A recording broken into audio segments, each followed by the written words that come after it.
So the top of the hour is upon us. This is Alicia Greco, Vice Chair of the Select Board for the Town of Newbury. Permit me to confirm that all members and persons anticipated on the agenda are present and can hear me. Members, when I call your name, please respond in the affirmative. Michael Doyle. Yes. Jerry Heavy. Yes. Jeff Walker. Yes. Okay, staff, when I call your name, please respond in the affirmative. Tracy Blaze, Town Administrator.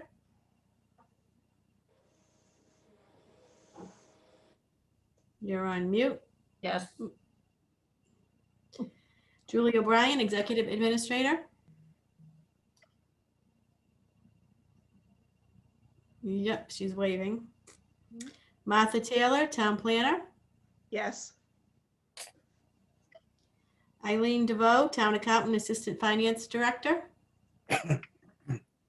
She's muted. We also have some anticipated speakers on the agenda tonight, so when you hear your name, please respond in the affirmative.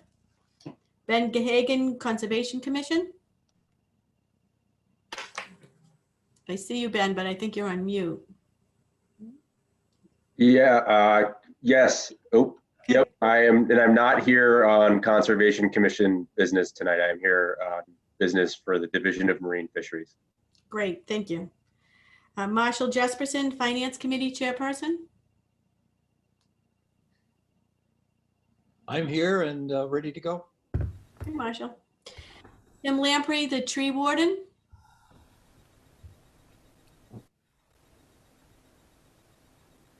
I see Tim is connecting to audio.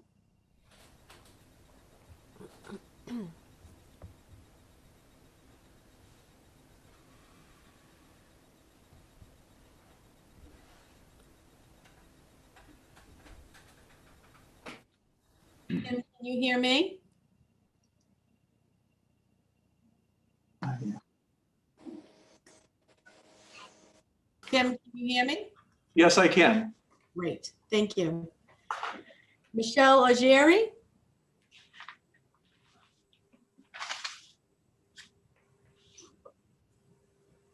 You're on mute as well. Yes, I can hear you. Sorry. Great, thank you. Jessica Brown.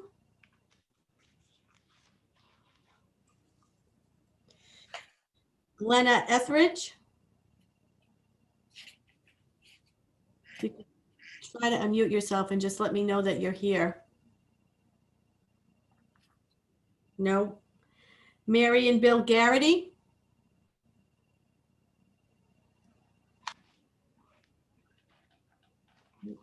Carrie Lee Gray.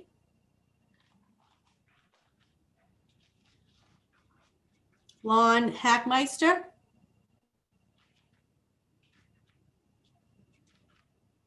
Joan Hoystrad.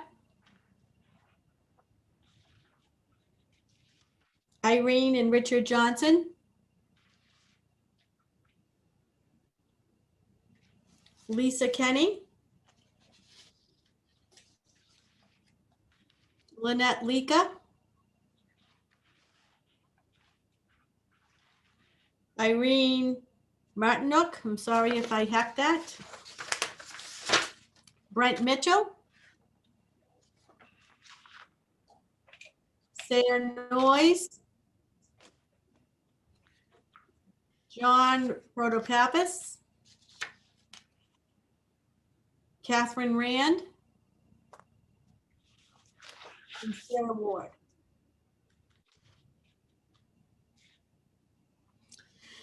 So good evening. This open meeting of the Newbury Select Board is being conducted virtually, consistent with Governor Baker's executive order of March 12, 2020, and the current state of emergency in the Commonwealth due to the outbreak of the COVID-19 virus.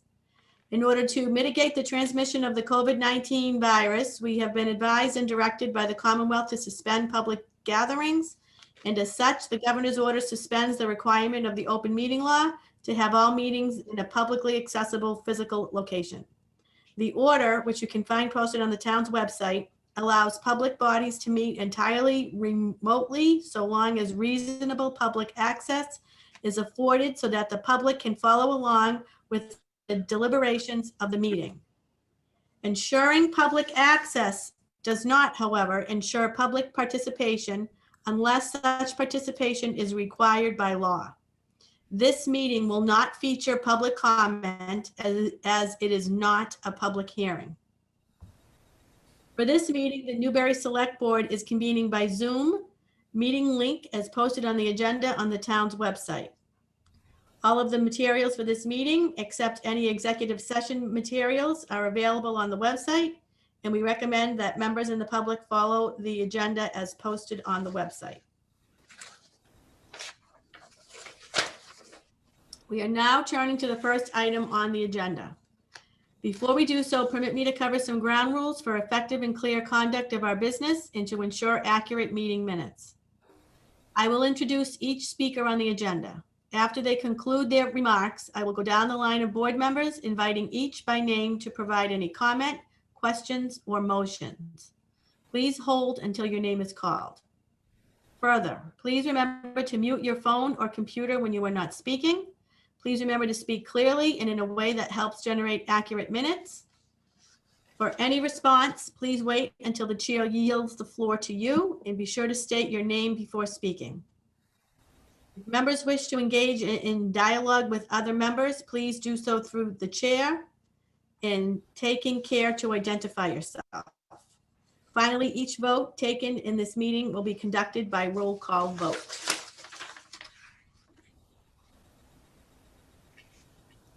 So the first item on the, Request for information, Madam Chair.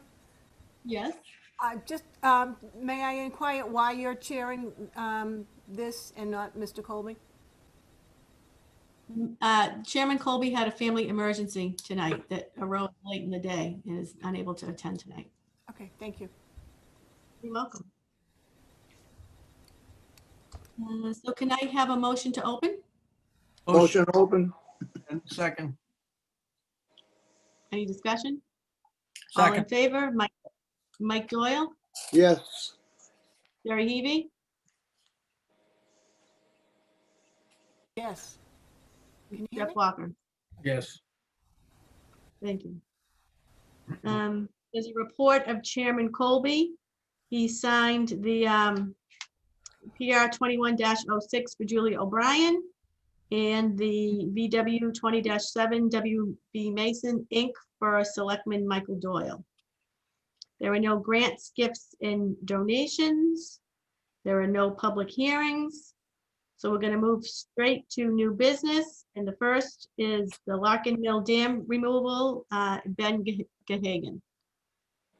Ben, the floor is yours. Thank you, Alicia. Hi, Select Board. I hope all of you are doing well tonight. My name is Ben Gahagan. I'm familiar with several of you. I am, as was stated earlier, on the Conservation Commission on town, and I'm also a biologist with the Division of Marine Fisheries. And I actually work primarily with river herring, shad, eels, and other fish that need to go between fresh and salt water to complete their life cycle. So some of you were on the board previously when I've come in to talk about the Larkin Mill Dam, but some of you have not been on the board as there's been a little bit of turnover. So Tracy and I thought it'd be good if I came back in and brought you up to speed with everything and where we were, and make sure that the town is still of the frame of mind to keep on pursuing the path that we've been on for the past 5 or 6 years. So in the last decade, Division of Marine Fisheries has spent a lot of time and energy improving the fishway on Central Street, right where Orchard comes into Central Street. Is everybody familiar with that location? Yes. And we actually spent some time at Select Board member Heavy's house working on the fishway attached to her dam a few years back, and on other fishways. So we're trying to basically, over the long term, get river herring back into Pentucket Pond in Georgetown. And one of the barriers on their way between the Plum Island Sound and the Atlantic Ocean and Pentucket Pond is Larkin Mill Dam. The fishway there is failing, and normally we could look at fixing that fishway, but seeing as the dam is not really in use anymore and is a town-owned dam, and is in a state of disrepair as well. The previously Division of Marine Fisheries and the board had agreed to work cooperatively to seek funding to remove the dam rather than use money and manpower to repair that fishway that wasn't, even in good repair, would not be functioning that well because of the design. So over the past 5 years, I worked cooperatively with former conservation agent Doug Packer to submit 2 grants. We were unfortunately not successful in either case in getting those grants. I'm still optimistic that we can do that and get funding to remove the dam. I think we need to fine tune our grants, and I've also collected some collaborators that would be useful to help us work with that. But I'm really here tonight to answer your questions, provide any background that select board members might want on the dam and why we've been pursuing this course of action, and just check in to make sure that the board is still interested in the removal of the dam. Thank you. I'm going to go down. I'm going to start with Jeff Walker because he was on the board and is familiar with this. And I think I'll ask him to ask questions first, and then we'll move down the line. Jeff? Thanks, Alicia. I think Ben's got me on beard length, so that's pretty good. I mean, it's been an ongoing discussion for a long time as the dam went into, disrepair and functionability. Ben, who used to fix was it the Boy Scouts and stuff like that used to take care of the fishway? Yeah, occasionally the Boy Scouts have done some work on it. James's crew cleared some brush and did a little bit of work, I want to say 2 years ago on the dam. Removed some stones, fixed some stones that had fallen in, and cleared some trees that were growing through. But between them and the Boy Scouts, I've done a little bit of work there. It really needs a lot of work, just like the dam does. And so, previously we had just decided that rather than put much effort into that, we would try and move forward with the dam removal. But I think that there's a lot of, if we wanted to revamp the fishway, it'd be a pretty major undertaking. And the fish can't get by the dam?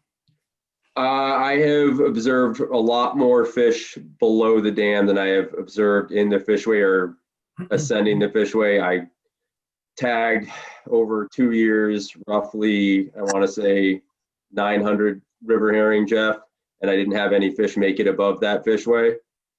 On the recording instruments, I have visibly seen fish ascend that fishway, a few fish over the years. And I've seen fish below Select Board Heavy's house. So they are making it up there in very few numbers. I wonder, but nothing I wonder to if they're speak going through the dam and not even the fishway. So it's getting close. yeah, that's a, I mean, what Ben's talking about is certainly there was concerns, and I don't know if they're really worth trying to illuminate tonight, but there was concerns that if the dam was taken out, that one of the major wells for Byfield, and I'm not sure if it's in use right now, but it was an ancillary well, could be impacted should there be an oil spill or whatever. I'm trying to remember some of the supporting documents. So that was one of the major arguments. I mean, certainly our dams in our river are natural, we've got a lot of dams in that river, and they certainly stop or can be burdensome for the fish to get by them. So that was, I think, what the, if I remember right, Ben, I think the previous board members always voted not to pursue dam removal unless they could be assured that the well could not be impacted. And that was pretty hard to do. So that's why it kind of got stalled, right? Yeah, so there were some concerns about that and a few other items. And then when the board reversed course, Jeff, thanks for reminding me about this because I meant to say it in my preamble there. As part of all these grant applications, we are going to do a second follow-up feasibility study to the feasibility study that was conducted in the late 2000s to make sure, cross all the T's, dot all the I's, that there wouldn't be any negative effects from dam removal to the wells to scour on the I-90 bridge, I-995 bridge abutments. We'd have to come to a conclusion with USGS about what they're going to do with the river gauge, find a new location for that. So there's about 5, if I remember correctly, follow-up items Yeah, from 'cause that feasibility study. River gauge is impacting fish travel too, right? The main concern there is that if the impoundment from the current dam Yeah. is backing up the water below that gauge, when we remove the dam, it will become an impediment to fish passage. At very low flows, it is, as are a lot of things in the river. But Well, those grants way back then too were almost removed for darn close to nothing, right? yeah, unfortunately, that period of time is in the past. The scenario now is that the grants are far more competitive as far as the number of people applying. So it's harder to get a grant, and their applicants need to bring a substantial amount of match typically to the table to get a grant. But match can be anything from highway department to, doesn't have to be cash, right?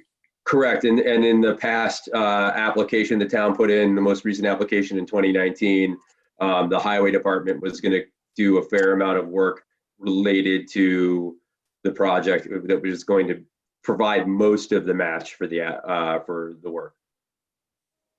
So that's kind of a history, and I think Ben's done a good job. It's certainly a concern to marine fisheries, and they're very aware of it, and certainly those fish are a concern. I mean, they're part of our natural phenomenon. So, I mean, there's still a lot of people that really are attached to the dam, and there's some people that also are more, would probably want to take it out. I mean, I can't remember, Ben, did we say we were going to go to town meeting with it ever? Wasn't that a discussion back then too? I believe not, Jeff. I think that you authorized us to go and get the grant, and if we're ready to get a grant, we're pretty much on the hook to do it. I got So you. I don't think that there was a town meeting stipulation to my memory. All right. Thank you, Jeff. I remember that we were just trying to go out and grab some grants. We were writing grant after grant to try to have that dam not cost the taxpayer anything. But actually, I'm going to ask Selectman Hebe, because she's familiar with the fish ladders, if she has any questions now. Yeah, I do. So you tried to get 2 grants, but you didn't get the grants. What would the cost be to remove this dam? Oh, nothing to hold me to, because you never know what's going to happen along the way.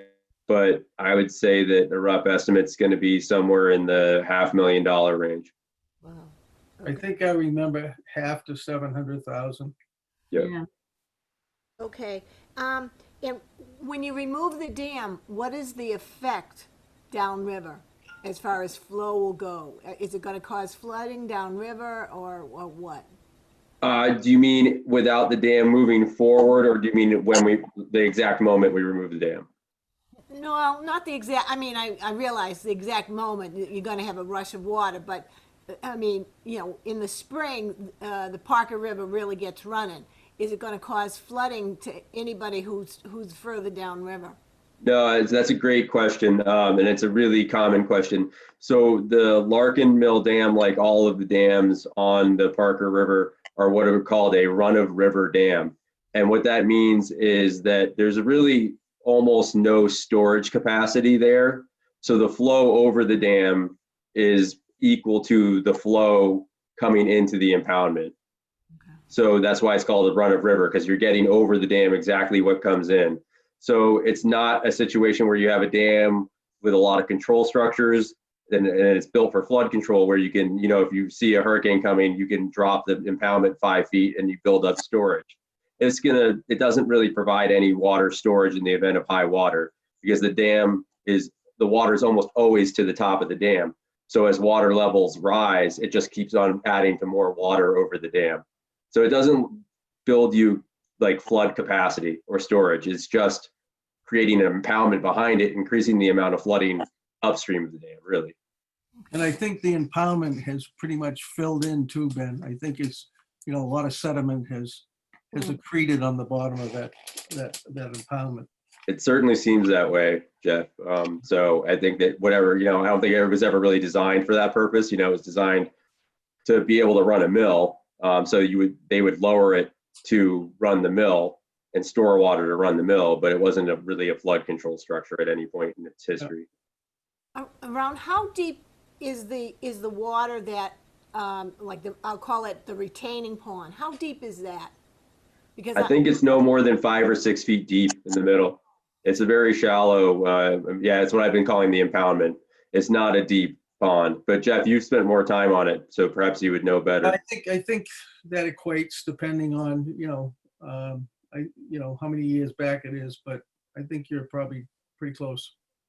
Yeah, there's not much of it that doesn't have lily pads in the summer, so that'll tell you right there it's pretty shallow.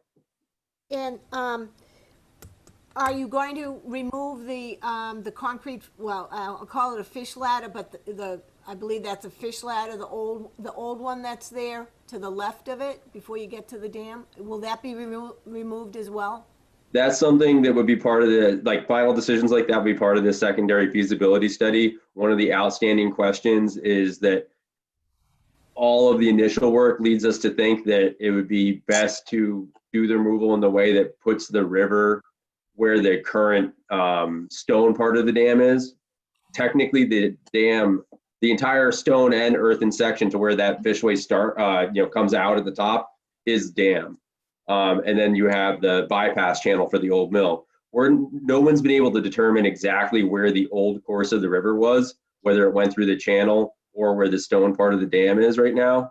So we probably do a little bit more work just to make sure that we're leaving things where the river wants to be, rather than say forcing it to where it is right now. And then, you have a flood situation and it tops its banks, and all next thing you know, it's over going through the bypass channel where it always wanted to be. We want to make sure that we remove the right part and we put the river where it wants to be, so that it doesn't end up creating trouble down the road for us. And the material, it looks like the dam is made from granite blocks. Is that correct? It's made from stone blocks. I'm not sure what type of stone, but yeah, it's a stone block dam. There's some aggregate and cement on top, and then the earthen part as well. Okay. Okay, and just to let you know, I didn't see too many herons near my part of the river, but the lamprey eels were back this spring. That's excellent. The lamprey do really well getting up that. So that's the opposite thing I've seen. Yeah. I talked about that tagging work I do and where I observe fish. The lamprey seem to get to the fishway above yours really well. And then that's where their habitat stops. They're looking to spawn exactly in the type of stuff you have below your dam, that riffle pool habitat with kind of knee-high depth water. That's exactly where they're looking to be. They love that stretch of river, kind of from the River Street Dam above yours down through your dam. And then there's also some below the Larkin Mill Dam that I suspect will be even better once the dam's removed. They'll probably grow a little bit. Well, and they'll have more spawning habitat for the lamprey there, which are great. The Bill Lord and his wife Diane, who live right below Central Street, they have communicated to me that the bald eagles that like to come there love the lamprey. They pick off the lamprey below Central Street Dam and they go and sit in the trees and eat the lamprey, which is cool. I never realized that. That was a neat thing to learn in the past few years. Well, I every spring I have a nest of them a couple of feet in front of my patio. So I sit and stand for hours watching them build their nest in the river. They're fascinating. Ugly, but fascinating. Absolutely. That's excellent to hear. I'll have to stop by and visit this spring. Do. Okay, those are all the questions I have. However, if you go there, because I went there this afternoon to the Larkin Street Dam, wear long pants. There's all poison. You got to walk through poison ivy like there's no tomorrow. I hire 2 technicians every spring, and one of the questions on it when I ask them in their in-person interviews is, "Are you allergic to poison ivy?" Yeah, and I am. I had to come home and put the techno. Yeah. Anyway, okay. Thank you. Nice seeing you again, Ben. Selectman Doyle? I'm good right now because I didn't have any information except for one line, and I try to get information before the meeting. So in the future, I would like to have a background before, we have the meeting. Okay. So Ben, can I ask a question? Of course. What would happen if we did nothing? Doing nothing would mean that there's liability for the town in two senses. One, that there's a dam that's falling into disrepair. I was going to try and share my screen. I was looking for pictures and I couldn't find them, but I have a series of pictures over the years of, these areas where water's coming through the dam, especially where the stone and the earthen part meet. And you can just see more and more jets of water and seepage through there. So, I mean, the dam's been there a long time. It probably will continue to be there for some amount of time, but it is a failing dam. And at some point, either you need to fix that, or you're going to have one of these big 500-year storms, and nature's going to fix it in its own way. So it's a liability for the town on the first part, just from a strictest sense. There's an ongoing liability of being just an attractive nuisance. And then finally, under state law, it is a dam owner's obligation to pass sea-run fish. So the Division of Marine Fisheries has the stance that we like to come and work with owners to help them pass sea-run fish. We're not here to carry around a big stick and be mean about it. We just want to see more fish in our rivers. So that's why we've been taking this collaborative approach. Technically, the town has a responsibility to pass fish. At some point, that's kind of where it is like, as a professional, I come in, I look at that fishway, and I'm like, okay, does it pass fish? In technical, it will pass a fish, but does it need a lot of work? Yes. Should it be improved? Yes. Should the town be doing that? Yes. So then the question is, do you want to do that, or do you want to just address the big issue and have the dam removed, which takes care of a lot of other problems for the town? It's a better passage situation for the fish. So while we can't say agency, you have to remove your dam, you just have to pass fish. I think it's a better solution right now for the town. Does that answer what you were asking? Yes, very much so. Thank you. Yep. Now, do you need anything for us in the form of a motion tonight, or is this just an update? I think that Tracy, feel free to chime in here, because I'm on the agenda because I approached Tracy about that very question. And obviously, if Mr. Doyle would like some time to think about it and do the next meeting, that's fine too. But if we think emotions, what should happen, then I think it's up to you guys. If you're happy with myself working with town staff to find money and stay on the same course without emotion, I'm fine with that too. But I think that's really your call. Selectman Greco, I just thought this might be a good opportunity where we've got some new membership for Ben to give everyone an update, and just let us know if you want us to continue on this path. Well, I'll entertain a motion. I mean, I'll make a motion, but I would like to have more information so that everyone is totally involved in the motion, meaning that for like Mike that doesn't have much, and Jerry that might need a little more background. I mean, for guys like myself that have been aware of the dam and some of the issues for a very long time, I mean, I'm pretty much close to nature, and I'm pretty involved in wanting the fish to have good passage. One of the main concerns, and Ben and I have talked about it before, so the board should probably get some of the old information, was that there was this fear that it was going to impact one of the wells for Byfield Water Company.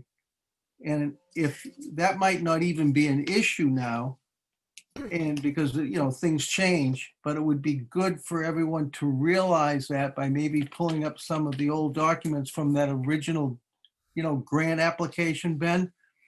And then everyone is aware of it and can make a better informed decision. Otherwise, going forward and trying to get a grant is certainly, I think, a really good thing to do. And I would make a motion to do that. What I'm afraid of is when we go to do that, you're gonna get a lot of dissonance about the wells, and we should be aware of the impacts, if there is any, and there might not be any now. The river, the characteristics of the river could have changed and everything else. So it might Yep. be, more of a situation that would work.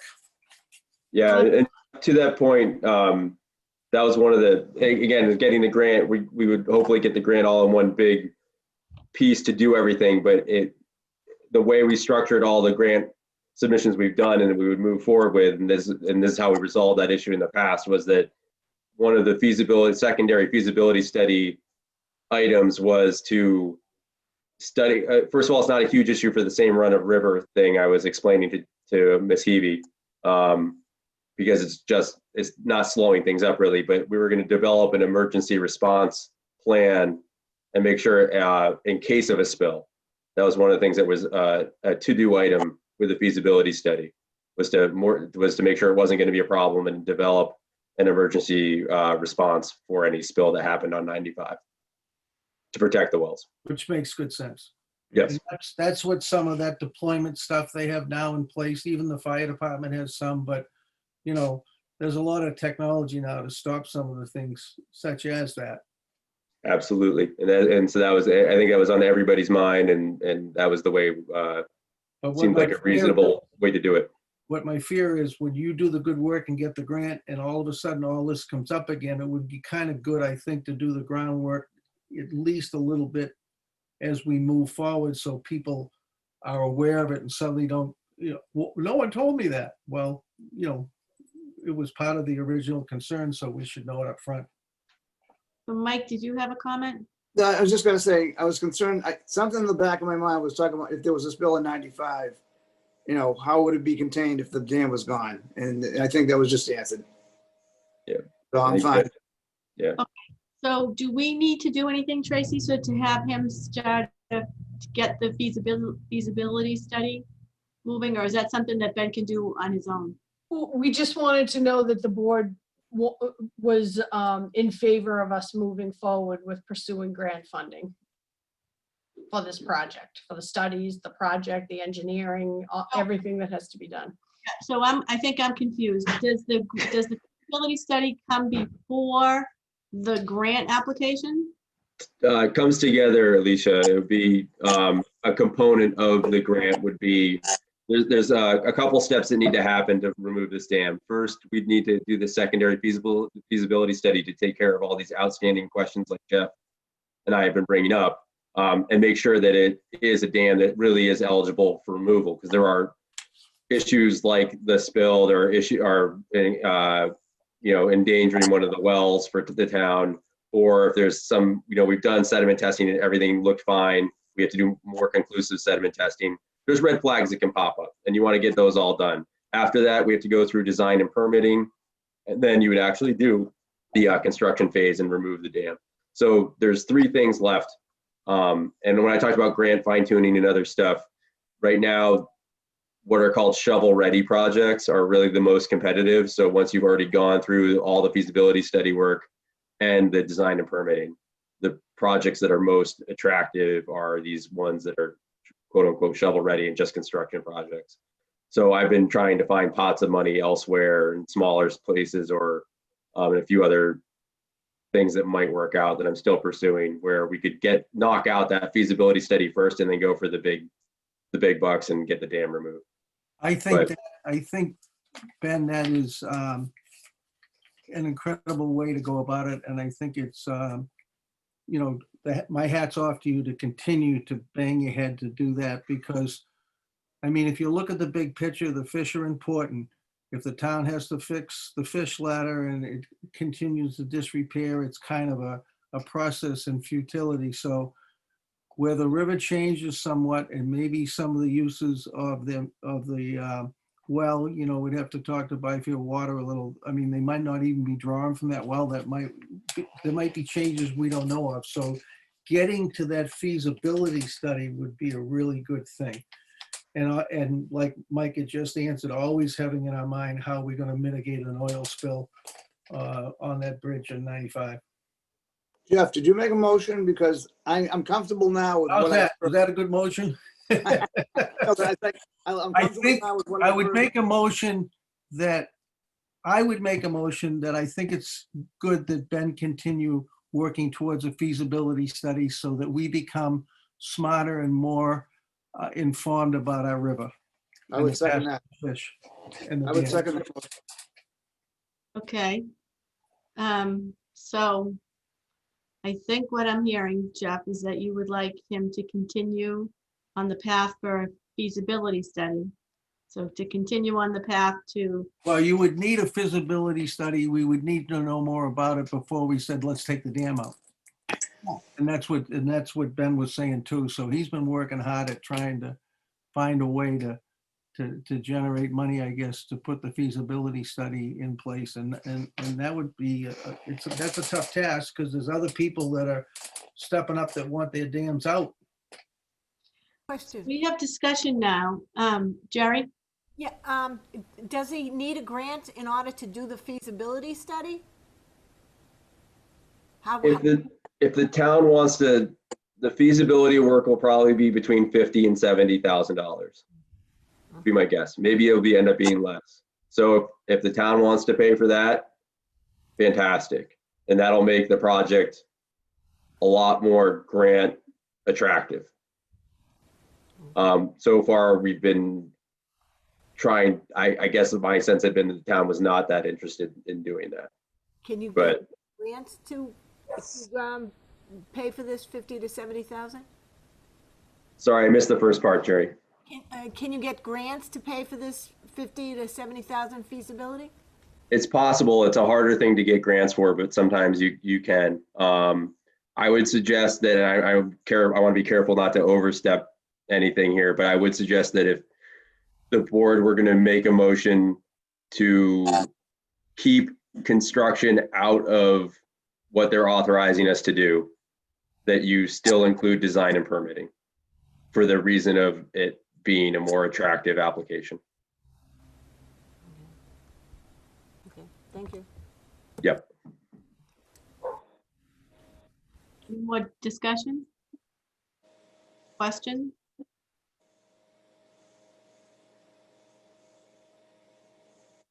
So just so I'm clear, you're going to try to seek additional grant money for the feasibility study? Is that what you're going, is that what the motion is, Jeff? Well, I'm actually, I understand the linkage that Ben's trying to put together to make it more easy to accomplish the ability to get a grant, because that's how it works now.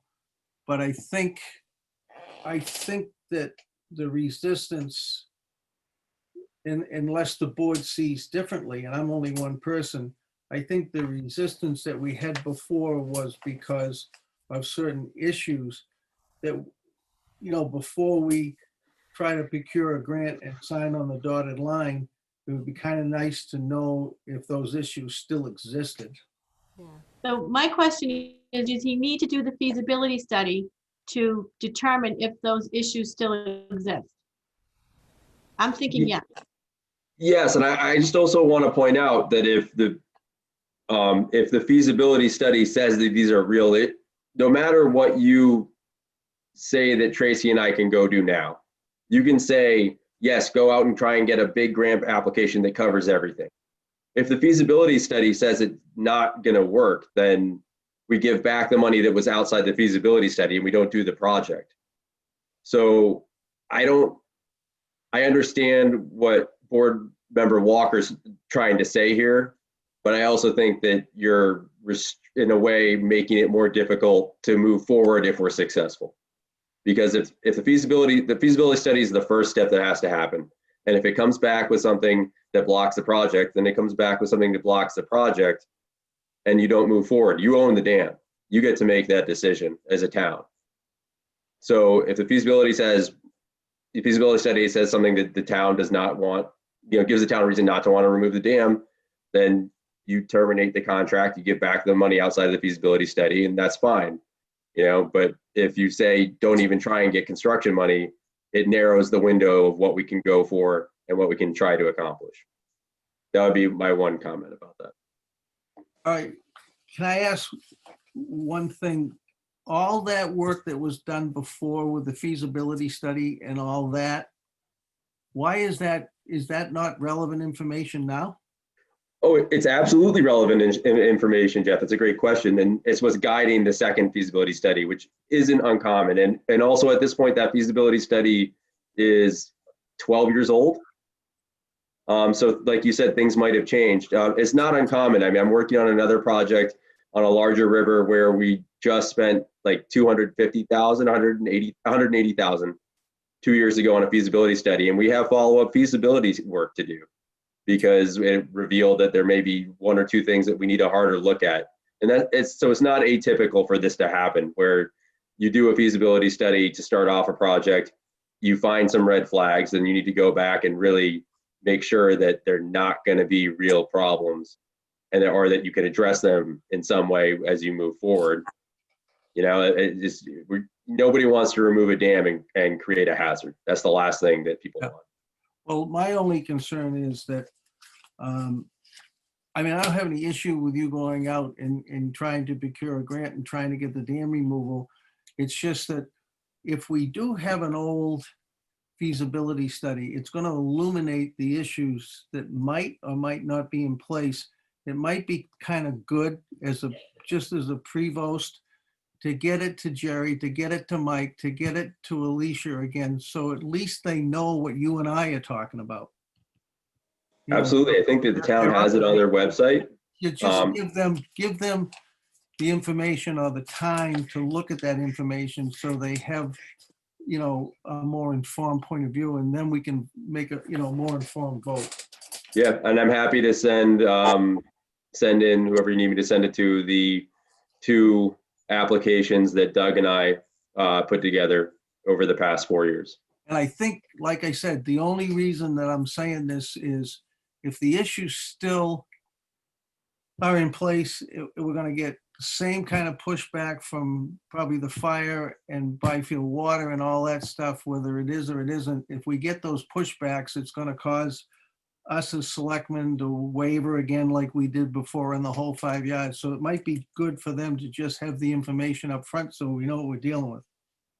Also, without the information, I don't want to spend any taxpayers' money without fully being informed and knowing, because I don't want to waste money. Well, remember too, Jerry, that some of this stuff is, like Ben said, 10 or 12 years old, but it at least give you a little bit of impact as to why I'm sounding the way I'm sounding, because so many other quadrants of our town and a public water utility made it so hard to go through with moving forward on the dam removal at that time. If it all happens all over again, it's just going to be another, but maybe that's not an issue now. So, but it would be good to have everyone have all the information. Yes, it would. Yes. Yeah. So maybe it's too soon to make any kind of a motion other than to continue this matter to a date certain after we get all this information. I think if everyone has a little bit of past history, and then we get some other information on top of it, it's going to make us a lot easier to move forward, because we're going to make the vote and move forward as a town to take the dam out or leave it in again, So But- Julie, what do you have written for the motion in a second?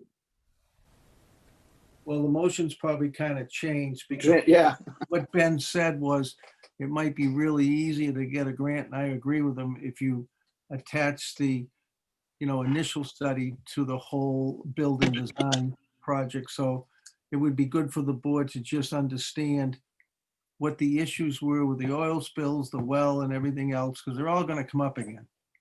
Right. And, and I certainly, it might not be an issue now with new technology and everything else. And certainly, like Ben said, the fish actually in his department have some pretty heavy priority to be able to make, our town and ensure fish passage. So it could get expensive for us to try to, rebuild those ladders or anything else. And if it is the best thing for the dam to come out and we can, plainly see that, it could be a win-win for everyone. So it's got to be clear, as we enter into this. Because I think, unless I'm mistaken, some of the same issues will come forward that caused us not to go forward on the last one.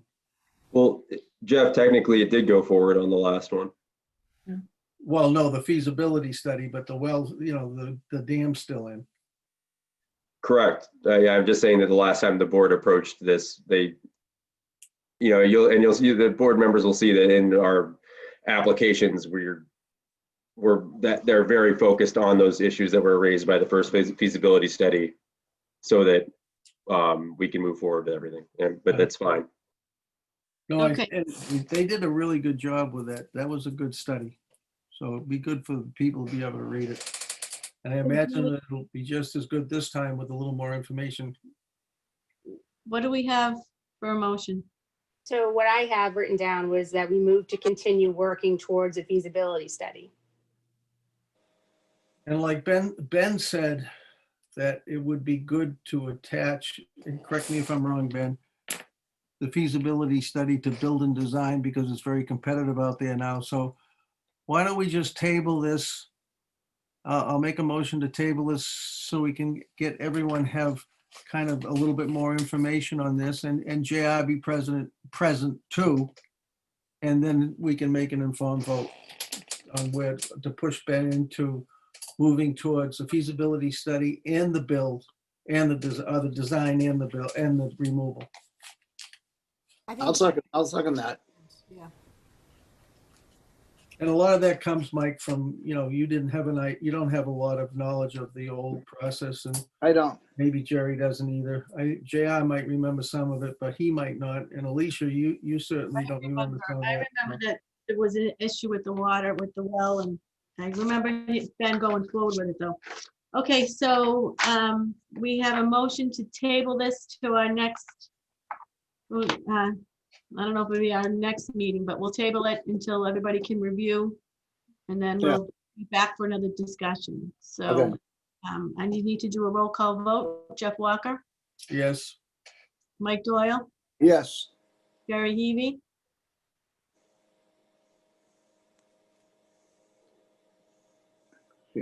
You not hearing me? Hello? No, we didn't. Now we do. Yes, sorry. Alicia Greco, yes. Thank you, Ben. Ben, All right, thank you very much. Thank you, Ben. I look forward to continuing to bring this process forward. Great, thank you. You're welcome. Ben, thanks for staying at it. So next is a financial presentation from Marshall Jesperson, who's the chairman of the Finance Committee. Marshall, the floor. Thank you. Good evening. I'm going to pull up a PowerPoint and try and share my screen with you for just a second here. So bear with me.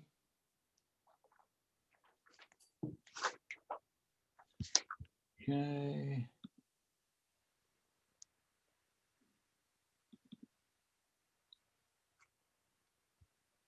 And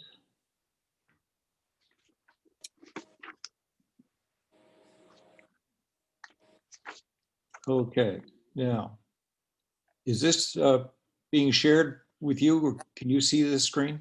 No. Not yet? No. Okay, just a second.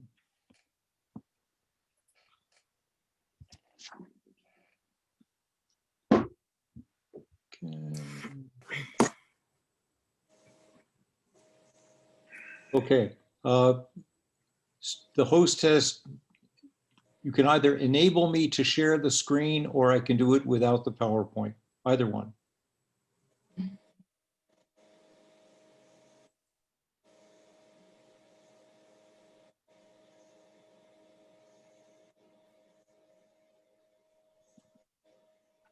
Okay.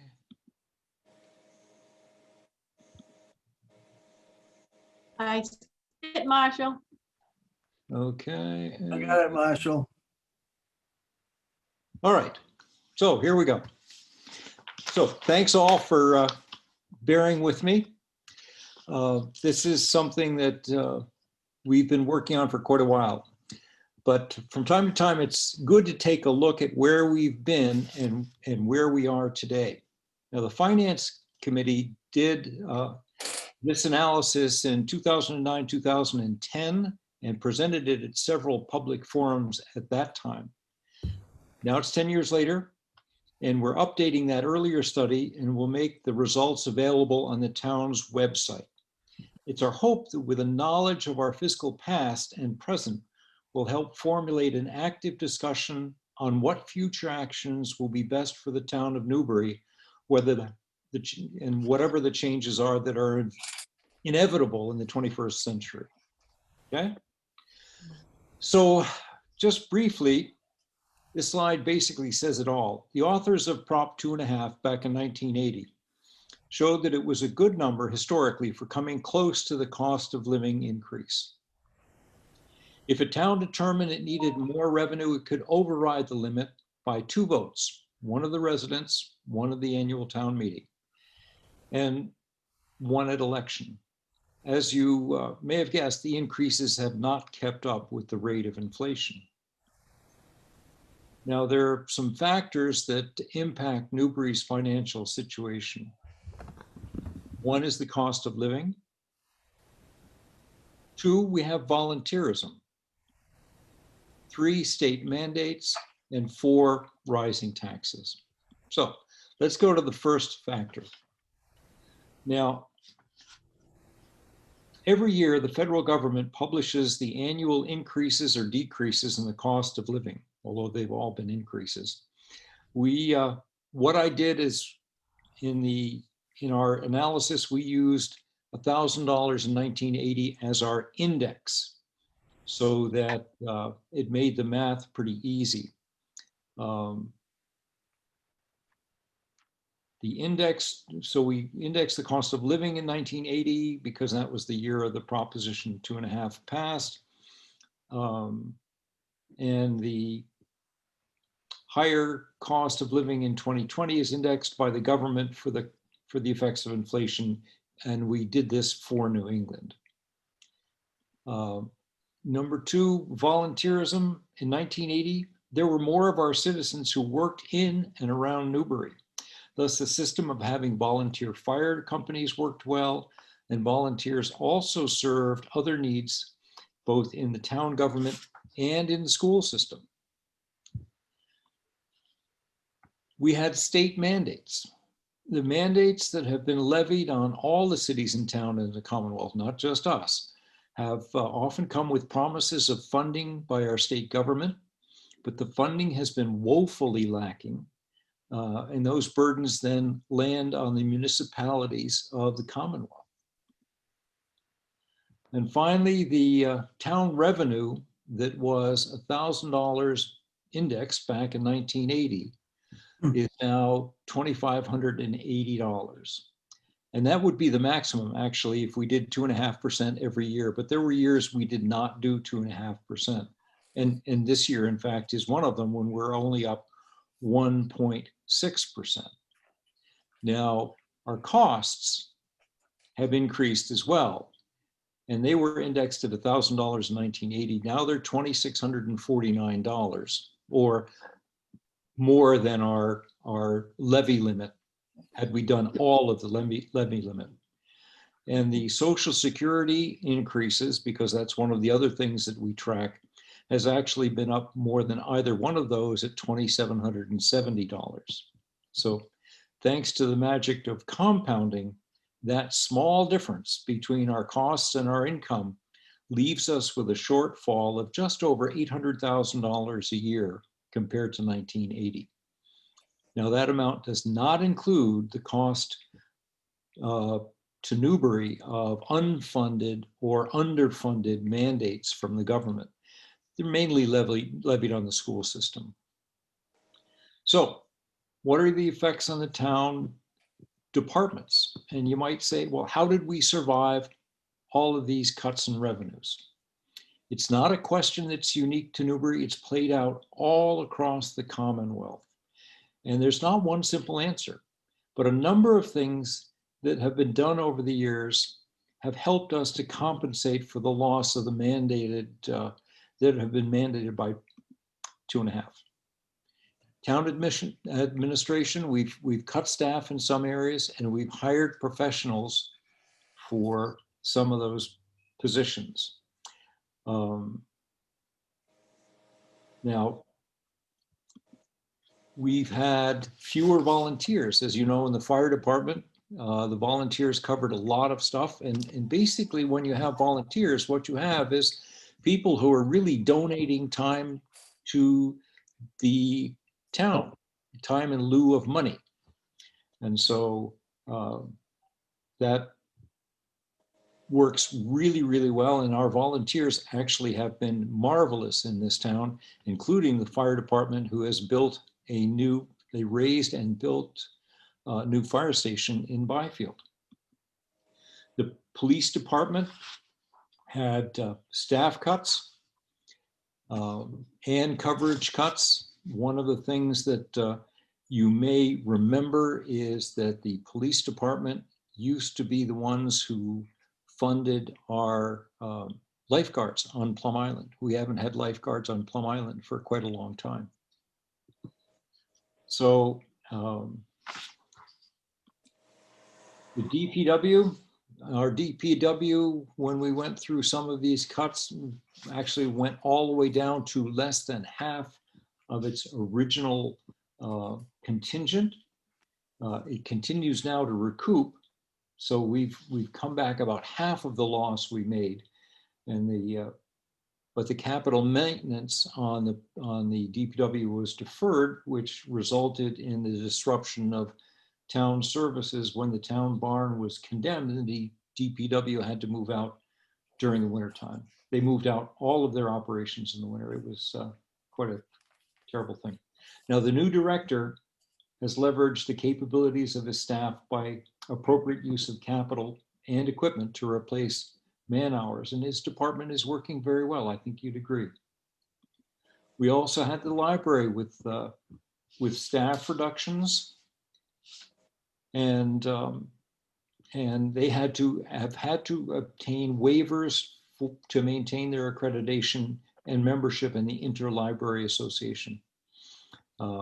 Now, the library allows us to access resources from member libraries throughout the region.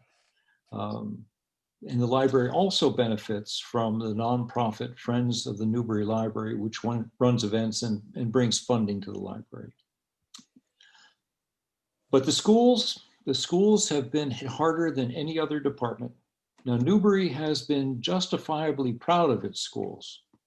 The funding for our schools was well over 50% of the budget in the 1980s. In fact, it went up to a high of 72% at one point. As things got tighter, not only did the school budget shrink, but in the mid-80s, schools had not been able to appropriate what they needed to operate without constraint. They used to have that right, and that was taken away from them in the mid-80s.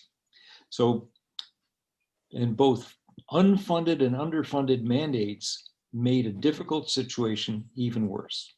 You know, programs that had been funded by the town shifted to being funded by parents or parent groups instead, or they were cut entirely. Staff cutbacks have become routine. Services have been cut to the bone, and necessary technology, curriculum, and even text upgrades are simply not happening. The inescapable conclusion is the bulk of the impact of the combination of inexorable cuts on the budget and the increase in mandated services has left our schools in a perilous position. For example, special education costs are now increasing at 3 times the rate of inflation. The school's technology solutions are outdated, and more staff, not less, is needed for quality education. Our citizens who are too young to vote have suffered the greatest disenfranchisement of any of the groups in our town. Now, additionally, our schools need upgrades in this technology and infrastructure to do, as do all the departments in the town. And that's something we have to face with. They're faced with increased costs associated with students choosing to attend a different system under the Commonwealth School Choice. and we're faced with a loss of funding due to our shrinking school-age population. Both staff and hours have been cut. Let's see. No, okay. So our schools have slowly lost staff and the activities that the staff supported. We've lost services, and finally, we've actually lost curriculum. Some of that curriculum being foreign languages. Some of those academic courses had to be cut due to staffing limitations. So in summary, we continue to use volunteers where possible, and Newbury has benefited from its many vibrant volunteer organizations. They continue to ease the burden of every facet of public life. As you've seen, we now have good controls on our fiscal operations as well as our departments. We keep our budgets, the ones that we make, and have accomplished appropriate investments in leveraging our personnel. In other words, we're getting better at what we're doing. We have appropriate reserves in keeping with the guidelines established by the Commonwealth. And we've established and continued to improve both accountability and transparency in town government. We're planning for our long-term needs, that's with the Capital Planning Committee, so we won't be caught unawares by large capital projects, and we can plan for their financing appropriately. We've done a debt reduction, reducing the debt by over $400,000 by taking advantage of our enhanced credit rating. We are AAA now. The assessors have collected back taxes to the tune of $600,000. Billings and demands go out on time. Illegal account balances have been resolved, and we've netted over $62,000 with that. We now have revolving accounts for our enterprise funds, thus giving us the ability to monitor them for cost control. The town has obtained various grants totaling $380,000 so far. Excess property has been sold. We've netted $1.3 million. The DPW has adopted an excellent program of preventive maintenance on its equipment and its building, I'd have to say. And the streetlight conversion program is done, and we now have LED streetlights that are saving us about $20,000 a year. So for all we're able to do, we still have a glaring deficit with respect to our educational institutions.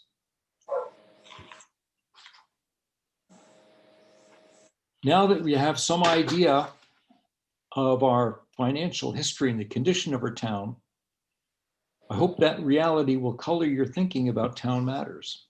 The Town Finance Committee will post this information on the town's website. And there's only so much we can do at an annual town meeting, but you can ask us questions to be addressed at our meetings throughout the year. But you, as both the select board and the residents of the town, have the power to decide how this all will play out. And I suggest that it is our responsibility to hold our elected officials at the local, state, and federal levels to the task of creating and preserving the quality of the town of Newbury, of which we will be proud. So I hope you all get involved, lobby for the town you would be happy for your children and grandchildren to live in. In our form of government, we have a voice. Please let it be heard. So thank you, and if you have any questions, I'd be happy to answer them. Thank you, Marshall. And I will stop the share. Okay, Thank you. you're welcome. Just so I'm clear, that was the presentation that you intended on giving at town meeting? There are two presentations at town meeting. The first one is the short one, which we give every year, basically goes over the budget. You have all that information. It basically said, we have the balanced budget. We're going up at 1.6% of an increase this year. And it was looking, we're looking at the 2021 fiscal year as a year that we should be well in control with the resources that we have 2022 might be a different story. And then this was the retrospective saying what we have been seeing over time is that we have slowly been losing the tax base, the wealth basically of the town due to the several things. One, the erosion of taxes, which is a real problem. And then the unfunded mandates that we get from the state, which is a cost that we have to take on without having the income to do that. Now it's not, but this is not new and unique to our town. This is something that has happened since the 1980s, both in this state and other states, due largely to the fact that the federal government had started in the 1980s to reduce taxes, and by reducing taxes had been reducing greatly the amount of money that it was funneling to taxes for things, especially like education. And so those things are things that once we are aware of, you can write to your congressman or your senator. You can lobby for and look for people to say, you know what, those people like Jeff Bezos and folks who are paying almost no money in taxes, or those organizations that are running tax-free and earning billions of dollars a year, we could share some of that. So, and as a finance committee, we have to tell you, this is what happens to us when we don't get that money. And I would have to say that it is an overpowering burden on the citizens if it comes only to real estate taxes, because that's a regressive tax. I agree. And that's one of the things that I've been working hard at the state level, is try to advocate for more money for the schools, because I see it over a 10-year, 15-year plan, is that the state has been paying less and less and less, and the town's been paying more and more and more. And it's not right. And they did come up with the Student Opportunity Act last year. I know with COVID, things have changed. I know we'll be okay for this year for our budget, but I am concerned about cuts possibly in January, but we'll see. But thank you for your presentation. Pleasure. I'm gonna go through the board and see if they have any questions, and I'll start with Jeff Walker. Actually, Marshall, thank you. And for a person that's been involved and seen some of those bad times, it does speak to the fact, though, that we really have some good in-town employees, like you showed in your demo, you know, and we are AAA bond rated. And the fact that the selectmen and the finance committee get along so well, there was a time when they didn't. So there's a sharing of a lot of information. Capital planning's in place. So everyone has really moved forward. And I think your presentation really illuminated the fact that, you know, Newbury is trying to do the very best job that it can at its level to be very efficient and to have good information and transfer all that towards the common goal of trying to be able to balance the budget. Well, you're right, Jeff. The things that Newbury has done have been extraordinarily good and responsible. And we've cleaned up a lot of stuff because we've had to. We've had to be more efficient. We've had to be more judicious in many of those things. But the efficiency can only carry you so far. And then there's some things like the fact that we are going backward as far as income, and we are going backward as far as the mandates are concerned. Those things we're not going to get through by efficiencies. We actually need to raise money for that. And we are really hamstrung by having no water and sewer, so there'll be probably no big commercial developments to pull us out, you know? So, Yep. Thank you, Jeff. Jerry? Mr. Jesperson, you indicated that 2021, we should be okay, but you referenced 2022 as maybe something else. You're getting me a little nervous. Well, good. Are you anticipating more layoffs, more reduction in services? And, you know, there's lots of developments that are coming in. I mean, aren't we at least treading water with all the new developments that are down the pike and being built? It's a really good question. And I say that because of the fact that we have a pandemic. And so even though with developments coming down the pike and other things looking reasonable, there are parts of the economy that are suffering mightily. You know, if we can get through that and we can recover, we should be fine. We've been very judicious. We do have some money put aside, a reasonable amount according to the guidelines by the state. But that is looking pretty far down a very foggy looking future for right now. Hopefully it's going to be great. Hopefully we'll get over this pandemic and get on the right side of that. But there's a lot of work to be done. And what exactly, what has been the most specific effect that the pandemic has caused to our finances? Is it with the schools or the preparation for the, you know, technology or the, you know, the cleaning of our facilities? What's it doing to us financially? Well, I think we go to Tracy for that answer. That's a short-term answer.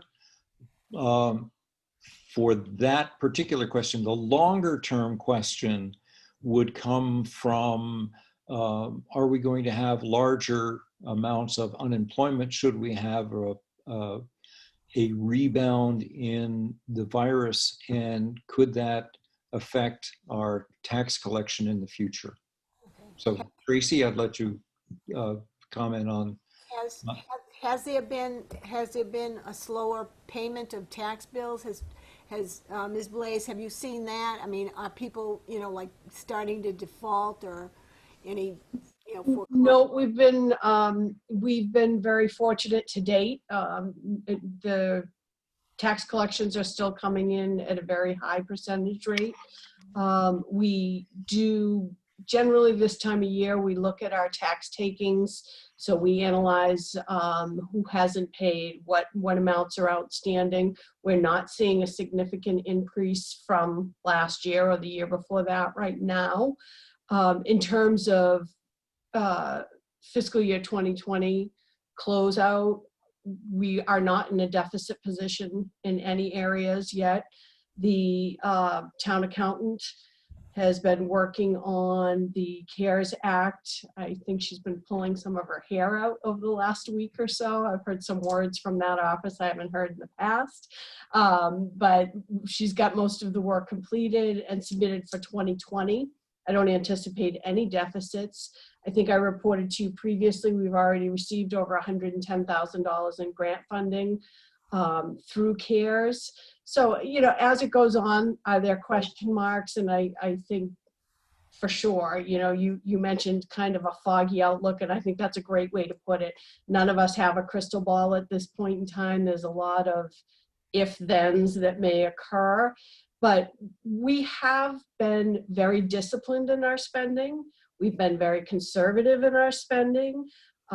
We've put great deals of money away. You know, you see money sitting in your free cash, and there's a lot of items on wish lists that we'd all love to be able to take care of. But, you know, the finance committees overall has been very conservative and provided great guidance in terms of what we should be setting limits, putting those, the select board has put into place the financial goals and objectives, which have really guided us well and provided, you know, measurable outcomes in the fact that we're not struggling like some communities are right now. So although it is foggy, I'm definitely not sounding a panicked alarm at this point in time.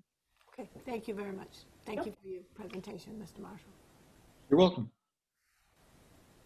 Selectman Doyle? Marshall, thank you and the board for the good report. And like I said, my big concern still is what's happening in Europe right now with the second wave. I just hope it doesn't happen here. But it's like, it's not this year. It's going to be the next year. 21 scares me. But if we all just slowly tread water and continue what we're doing, I think we'll be fine. I hope so, Mike. Thank you very much. Thank you. Thank you all. Good night. Thank Right. you. Good night. So the next item on the agenda is Town Meeting Article 11, the appropriation of PEG funds. Eileen DeVoe, the Town Accountant, is going to speak to that. Eileen, the floor is yours. Okay, I've been asked to speak to you this evening to explain why the proposed technology expenditures by the Triton Regional School District against the appropriation for the receipts reserved for appropriation PEG Access Fund as amended at the town meeting of June 23rd, 2020 are being disallowed. Having been informed of the amendment to Article 11 and its specific intent, I had immediate concerns about the validity of the amendment. Based on my understanding of the Mass General Law 4453 F and 3/4 and conversations I have had in the past with the Department of Revenue regarding the PEG fund, I was of the opinion that the town's funds could not be spent for such an intended purpose. Since the state's IGR 16102 regarding the Mass General Law that we use for the fund does not address the specific circumstances, legal counsel was sought after consultation with counsel and DOR legal to include the Director of Accounts, Mary J. Handy, and I'm going to paraphrase. It was confirmed that the Triton Regional School District intended expenditures cannot be funded through the town's PEG fund, as the Triton Regional School District is a separate entity whose operating and capital needs are funded through the Regional School District assessments. And that's pretty much the sum of it all. That's the basis of the disallowing. Okay. Do we have any questions from the board? Yes. Start. Selectman Doyle. How did we do it last year then? The $50,000 went last year and wasn't questioned. It was questioned, but the 50,000 was more or less used for, I don't know if we used it all. We used it more or less to upgrade the access to the channel for the school and to, I think it was for the school committee, going live with the school committee meetings on the channel. So it was more related to the actual access to the community for content on the channels. So they're still not live in a number of things, so that the money cannot be used for that at all. I can't speak to the issues with the channel and the content. That would be something that Susan or Ethan would have to address. I'm not quite sure what the issues are there, but it's basically town funds, and it's to be spent on the PEG access for the town. But the PEG access money is to be spent for educational, government, and public access, correct? Correct. For the town. For the town? Yeah. Okay. For the town. And the students are part of the town? It's a separate legal entity. And the funds for the PEG access belong to the town of Newbury. And I used to fund the PEG access for the town of Newbury. So it can be used on any capital expenditure or any operating expenditure for the town for cable access. Still having trouble with the 50,000 last year and nothing this year. Yeah. Well, again, like I said, I wasn't too thrilled about that one either, but I tried to justify it. And like I said, it was more to increase the access for the town for the school committee meetings and to have them go live at the school to the channel directly. I'm not sure if that's even happened yet, but that was where the funds were spent.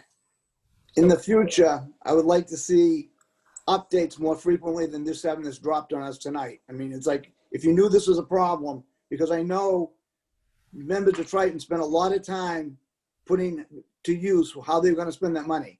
And now that all that time's wasted.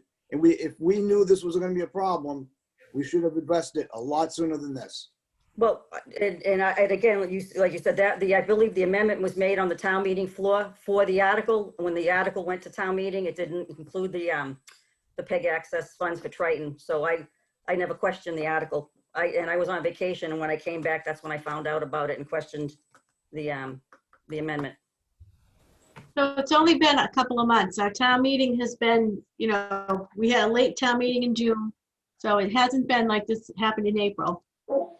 I too was surprised at this, but at the end of the day, after speaking to Lisa Mead on it and Tracy, and I don't think I talked to you, Eileen, but the end of the day, Triton is a separate legal entity from us. They are our schools, our children go to school there, but they're a separate municipality, and the Department of Revenue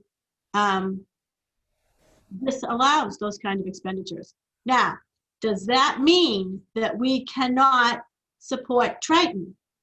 No, it doesn't. What it means is we can't do it this way. So I think there has to be a bigger conversation between the school district and the three towns, and maybe through the district communication committee membership meetings, to start having the district put together a technology budget to support their programming, and make it part of either a supplemental budget or a line item within their budget, and it has to go to the three towns for equal funding. Am I correct in that assessment, Eileen? Yes. Yeah. I think Tracy can speak to that a little bit more as far as what the options are, as far as the pretty much how we would approach that. But that's pretty much. But visualization has not been easy for us. It hasn't been easy for our kids. It's just a tough nut to swallow. If this was our own school budget, like the city of Newburyport, it would be different. We'd Correct. have our own school. But because they're a separate municipality, it comes with all these other kinds of problems. So, Jerry? Yes. I just don't understand why this is happening. Once you get outside of greater Boston area, all it is district, regional schools. So I don't understand why. I mean, regional schools have been getting PEG money for over 40 years. I mean, PEG money is not something new. This money was to go to Channel 8, which is run by the school. And I guess, Salisbury, they're part of the school, and they fund Channel 8. Why can't we? I do not understand. And instead of, having, going to the Department of Revenue, who frankly, they don't interpret the law. They give you accounting information.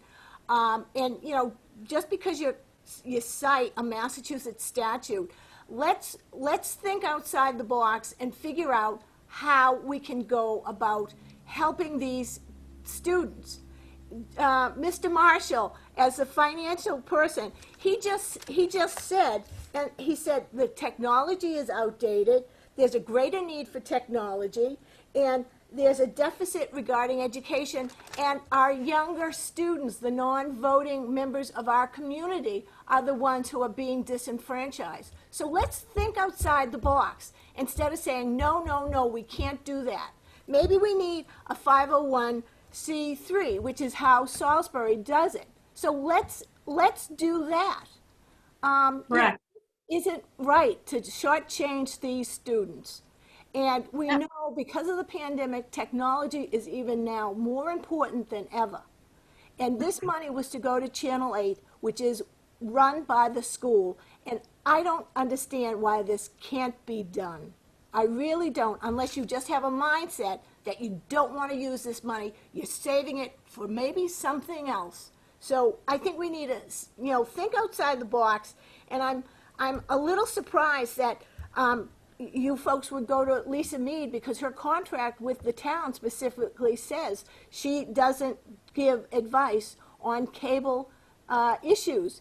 That's why 2 years ago, Attorney Epstein was hired to negotiate the contract with the town and Comcast. So, I think Ms. Mead is giving her malpractice carrier a heart attack if they're listening, or they know she's giving advice on an area that she's excluded from her contract. So if we can think outside the box and not change these students again, when the town meeting voted, and they voted 4-1 to grant this money to Channel 8. Let's do something to help these students. Well, I think we need to look at, I would like to look at other regional school districts to see how their model is. I know with Salisbury, the model is a 501c3. I would like to see that move forward in Newbury. I brought that up back in 2012. Yeah. We can do what the intent of that was. We just can't do it that way. So we just got to keep going until we find the way to help these kids. Any other comment? Anyone else?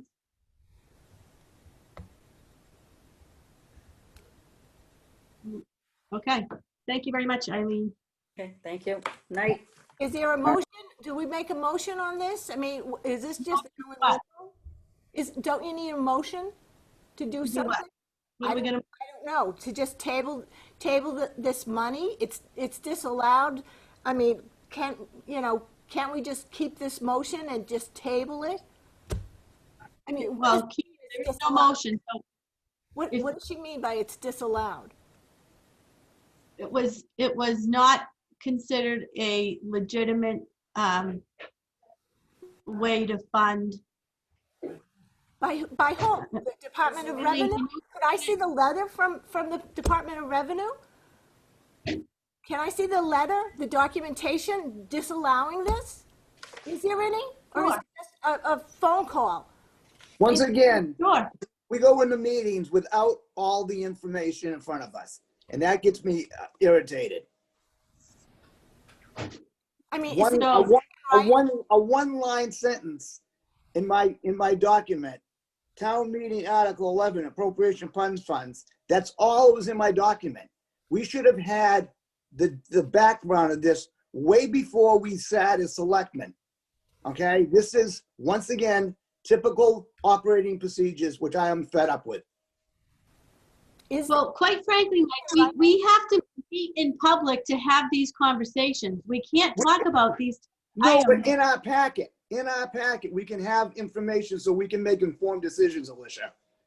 Is there a written document that said you can't spend the money? And if it isn't, if it's based upon a phone call and a conversation with somebody from the DOR, what was the questions asked? Awful quiet back there. I think what I'm going to do is I'm going to ask Eileen to forward any correspondence that you have from the DOR to the boards. And then I'm going to ask the chairman to put alternative methods of funding Triton on another agenda, and we can move that forward then. In the meantime, I would like to bring this up at the district communication level to think about other sources of funding. I would do a motion to table this item. I'll second that. But to table what? We're not moving on anything. There's nothing I to want move. this money. I want this money just put aside until we can do our due diligence. The money is not being spent. The money is going to stay in that account. And There's let's no hope it's money not spent. spent. Huh? And I guess the problem I have, it's town meeting voted 4-1 to spend this money, and town hall staff has said, oh no, it's disallowed, based upon what? We don't know, because we haven't gotten any documentation, nothing is in writing. So I would move to table this discussion. Second that motion. Okay. Okay, we can table this discussion until we have further Documentation. documentation. Okay. Chairperson we have- Greco, may I speak? My only thought would be too, where we're getting into, something beyond the fact of what the finance director does and said, the DOR said it's not a good use, is that we never really knew when we said the government, Channel 9 and Triton Channel 8, was that exactly the way that money was going to be spent? Or was it going to be spent on maybe laptops and other things that would have No. to other students in other towns? So there's They were, no accounting. There was probably really no accounting set up to set how the money was going. And I'm not saying that was the way. I have no idea. Well, the I don't Triton, understand the accounting of that. most towns, when they give money to the schools, they cut a check. In fact, they being Comcast, they send the money directly to the school, because this is PEG money, the public access, education, and government. So, we are making the school jump through hoops and bend over backwards in order for them to just better the ability for their students to have technology, which needs to be updated, as Mr. Jesperson said. And I'm not going to beat a dead horse, but it's the same way it would have been spent had it been given that the $57,000 last year that town meeting voted to allow it to be spent. It's the same thing. It's the same way. Well, unfortunately, it's a separate legal entity, and we just can't cut a check. We just can't. Mike?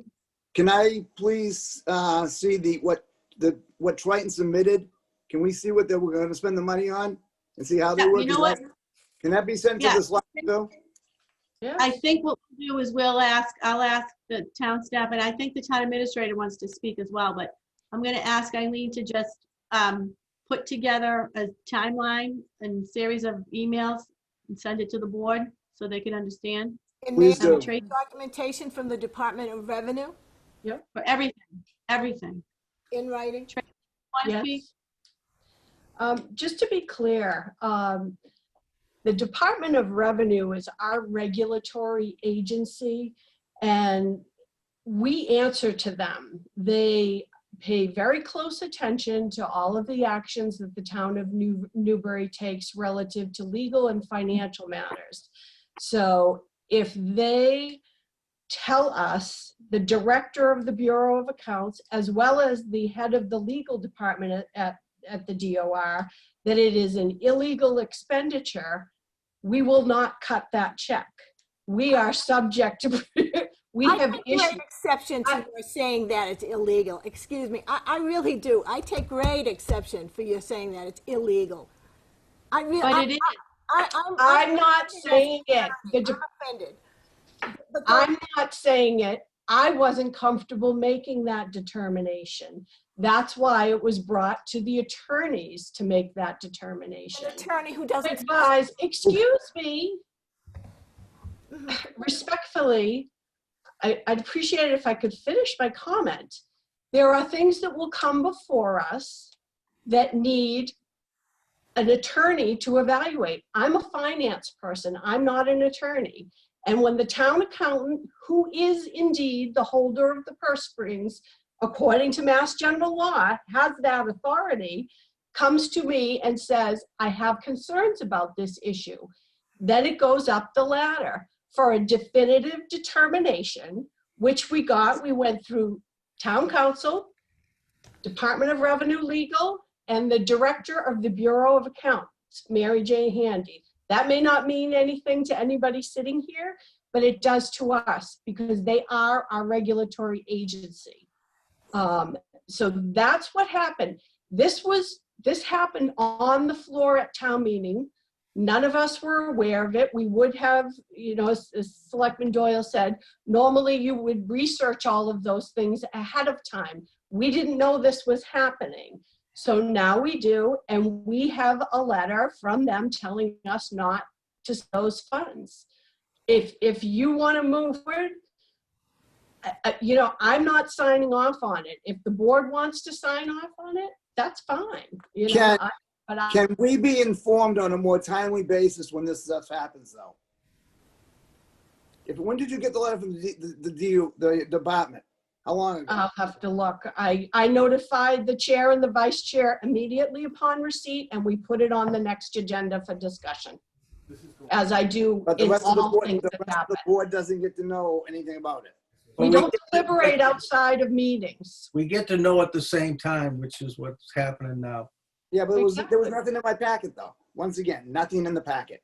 If I may, I am an attorney, and I know that the Department of Revenue does not regulate cable TV.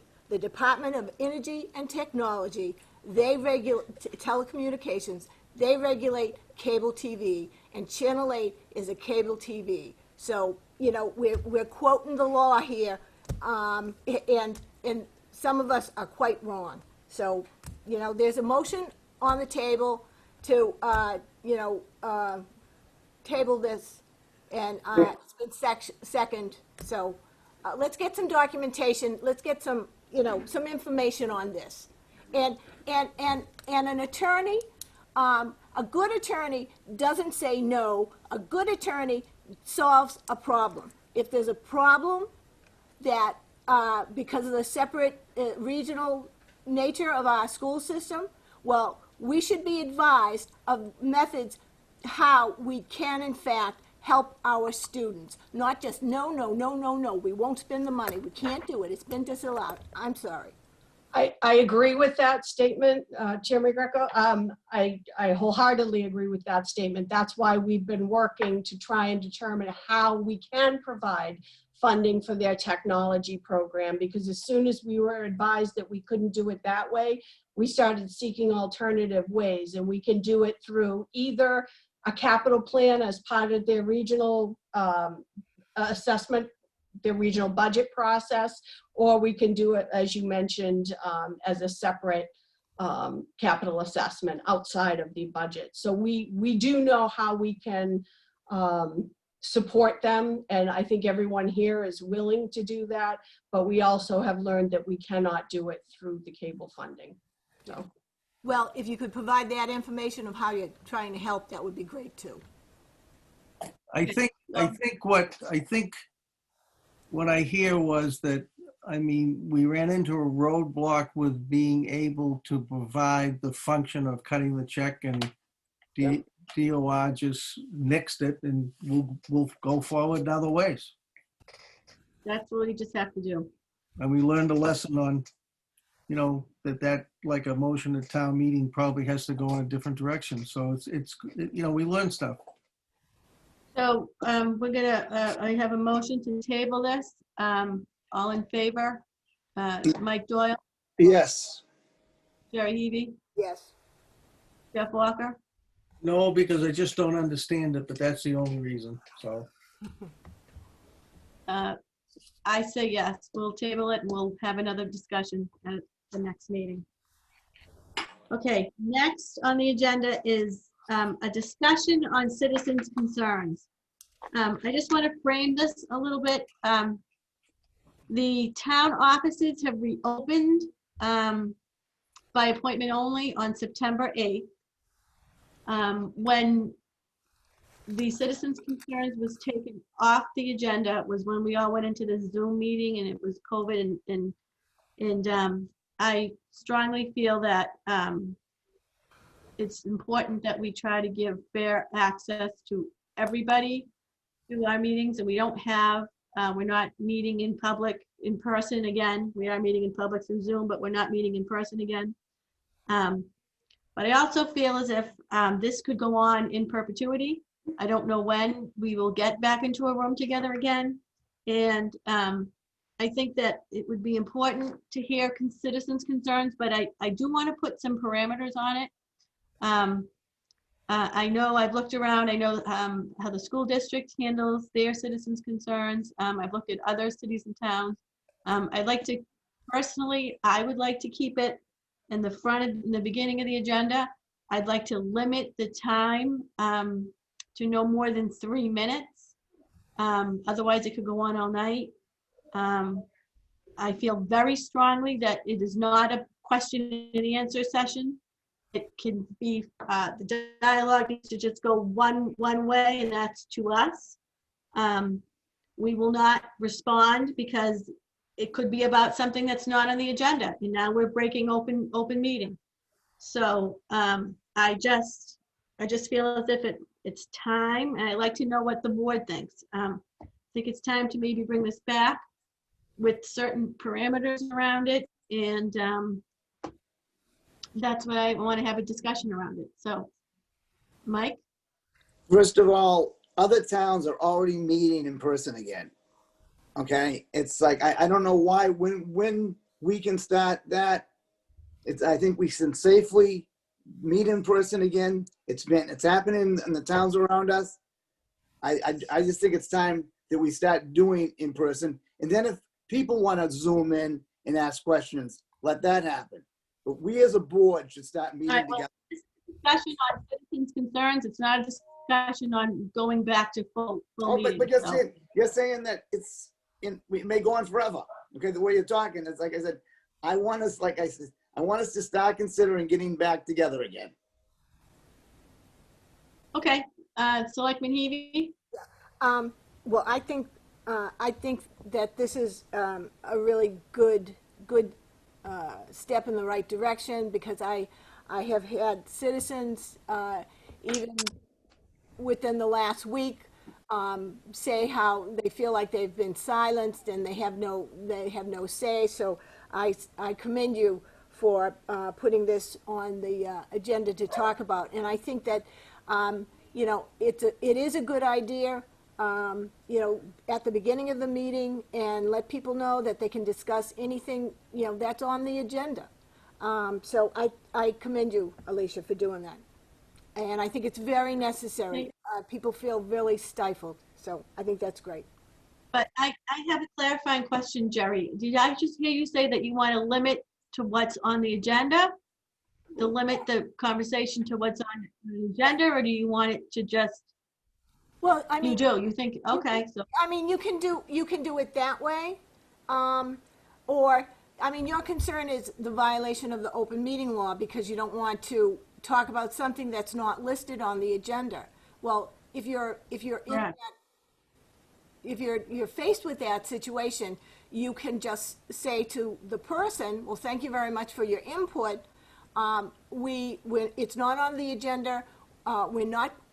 So we haven't gotten plans to discuss it, and there might be other people who want to, abutters or whatever, neighbors, who might want to come in and discuss it, and it's not fair to them to discuss it without them. So, we'll put it on our next agenda so people will be aware, and we can discuss it as a board the next time, if it's something that warrants that type of. Yeah, I think it's important that if we do this, that we don't engage in dialogue, especially on an item that's not on the agenda, because that is a violation.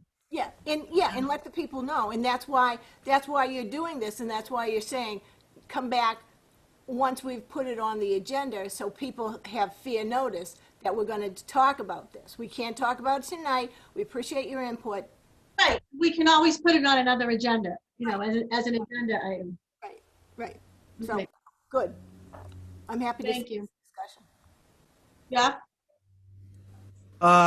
Obviously, I've always enjoyed citizens' concerns, and I think it went on the agenda early, and I think even JR was going to discuss the citizens' concerns, because I think he has certainly reached a point where he thinks they're, as long as they stay to the agenda, they're a good idea. So I think the board has reached a point where we all feel that citizens' concerns can return at a certain level.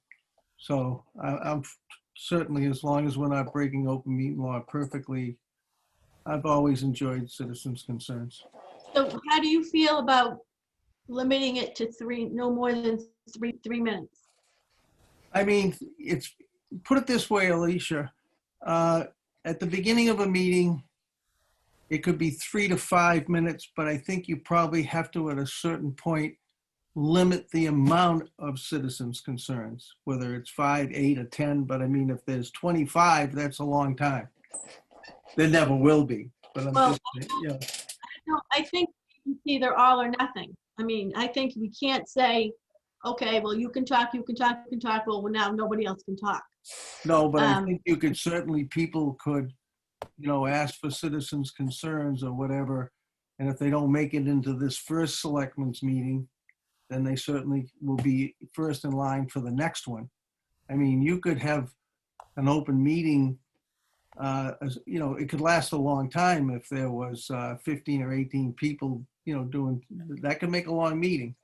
But it's up to whatever the board wants to do, so. If I may. Yes, please.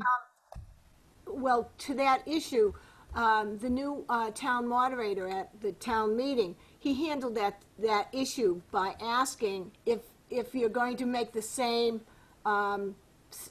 take the same position and give us the same information. I asked you, he didn't let the person speak. So there is a way to handle that. If there's a number of people who want to speak, if they're going to say the same thing, whatnot. So it's something to keep in the back of our minds. Okay, so I think what I'm gonna do, if it's okay with the board, I think I might draft something about parameters around citizens' concerns and bring it back at our next board meeting. And then we can vote on it then. Does that sound like a good idea? Why don't you draft something, share it with us, and then we can all have input too, maybe. Well, I think that's the whole purpose of the public. Okay, all right, fine. I'm fine with that. I would rather debate, but we can't, we need to I do know. it in public. Yeah, an open meeting. I know but we town government moves very slowly for that reason. I mean, I think so if everybody's. that's a good that, be idea. comfortable. Yep, that's a good idea. Yeah, good idea. Okay, so I'll do that. Next on the agenda is the town administrator's report. Tracy?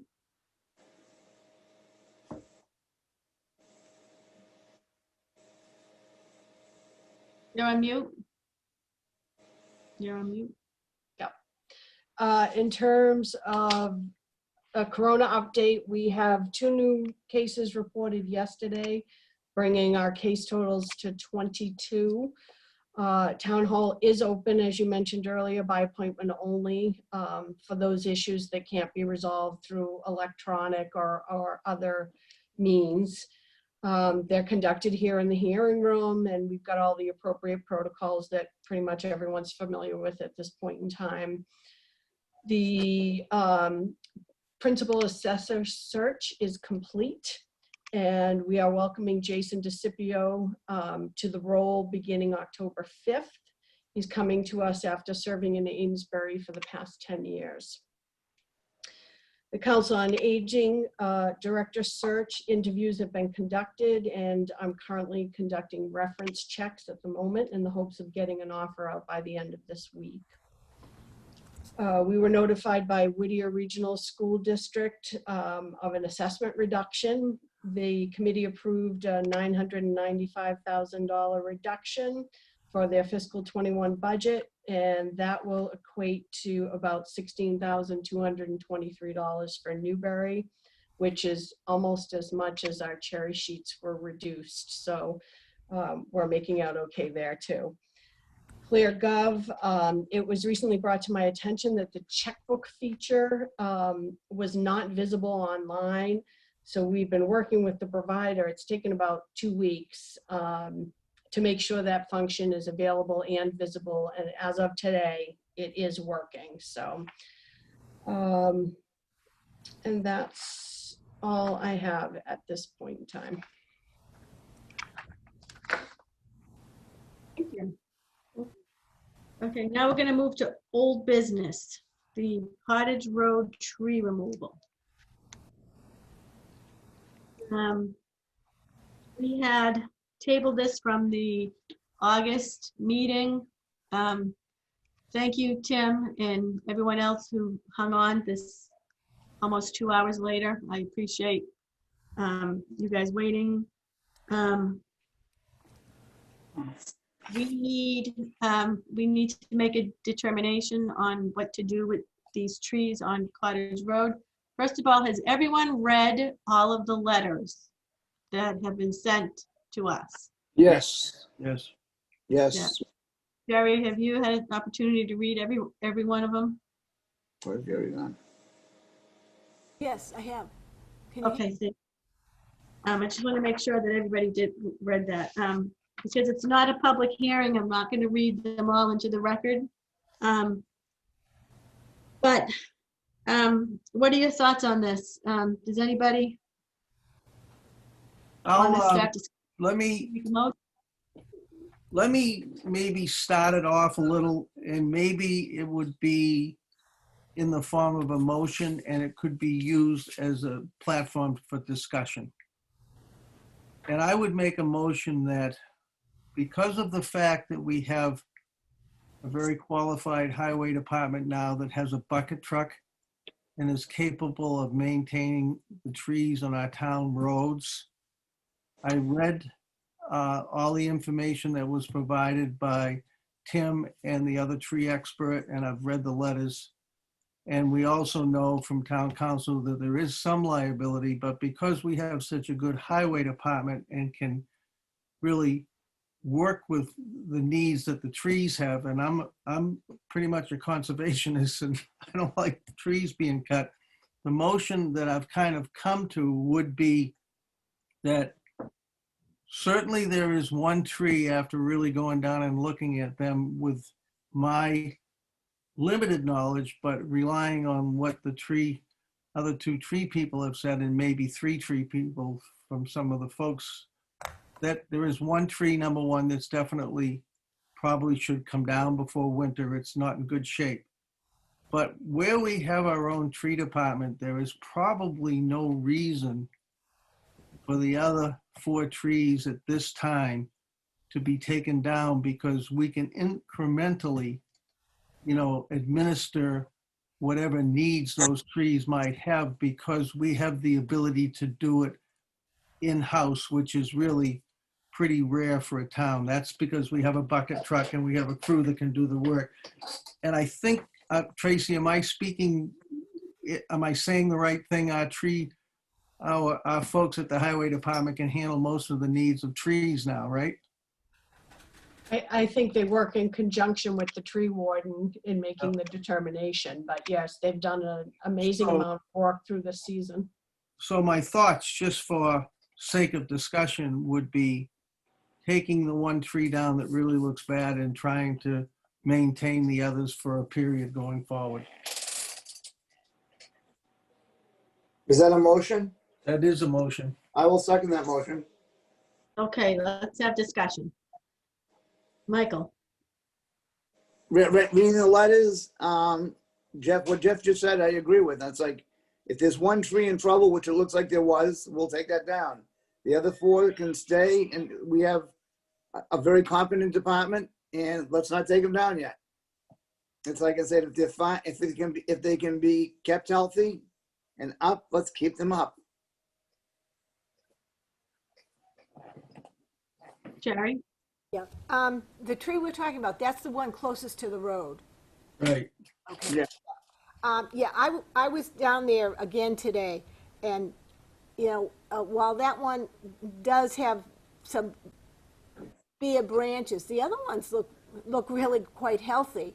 I guess one of the issues that I'm concerned with, in the report by the arborist that the city hired, it mentioned how the soil was compacted because of the construction. I mean, it seems that the problem is on the private property beyond the stone wall. Is there any way we can ask the developer to not harm the roots of the trees? Yes. Yes, I believe that's been done, but I'm gonna ask Tim to speak. Tim Lampy, the tree warden. The issue with the compaction is, if you read it closely, it says it could be compacted. And the issue is, with pretty much all the trees in town, is that when most of these trees started to grow, they were growing in a period of time where there weren't paved roads in town. So roots just don't grow in one direction. The roots grow underneath the road as well. If you looked at the report, there's a section in there that says that the question was from the arborist, was this road repaved recently? And I called James on my cell phone and said, when was it done? And then the other question was there any mechanical disturbance of the soil underneath there, which might affect the root system? So compaction works two ways. I mean, if we're going to look at compaction and say, well, geez, we really shouldn't have compaction on the property, what do? Dig up Cottage Road so that, the root system of the trees all the way down along there would get the water and the nutrients they need. It's a hard issue because that's what's going on everywhere in town. Root system grows out to the edges of the branches, basically on any tree. And that's the drip line. That's where the water comes down. That's where any nutrients would come down. And we pretty effectively, by paving roads, cut off that ability for trees to do that. That's where the difficult decisions come in. If you read the report closely, you will see that there is a lot of issues with the trees there. What trees stay, what trees come down. That's why this is before the board, because this is what is it, Chapter 87, Section 4, that if there are the written, call it, concerns by citizens, it goes to the selectmen. My only concern about the town being able to maintain those trees is that the utility poles are close by, the wires are very close by. I know there's been a couple of times where the highway department has looked at a tree that we've had for removal and said, we're really not that comfortable trying to do this with that. And if they're not comfortable doing that, then we're going to have to hire outside contractors at prevailing wage. And that was one of the reasons for getting the bucket truck, was so that we didn't have to do that. So the decision is strictly up to the board on what they want to do. But, those are my caveats on things like, compacted soil. We've been the leaders in compacted when you think about paving roads. So that is the problem with so many trees in town, is that because a lot of the root system goes under the road, the trees are stressed out from drought and other issues. But the years 2015, 2016, we had those dry summers, particularly the white oaks just really got beaten up badly. There was 3 of them very close by on Main Street. One was 120 feet tall. It was dead. Across the street, there was another one. 150 feet up the road, there was another white oak. So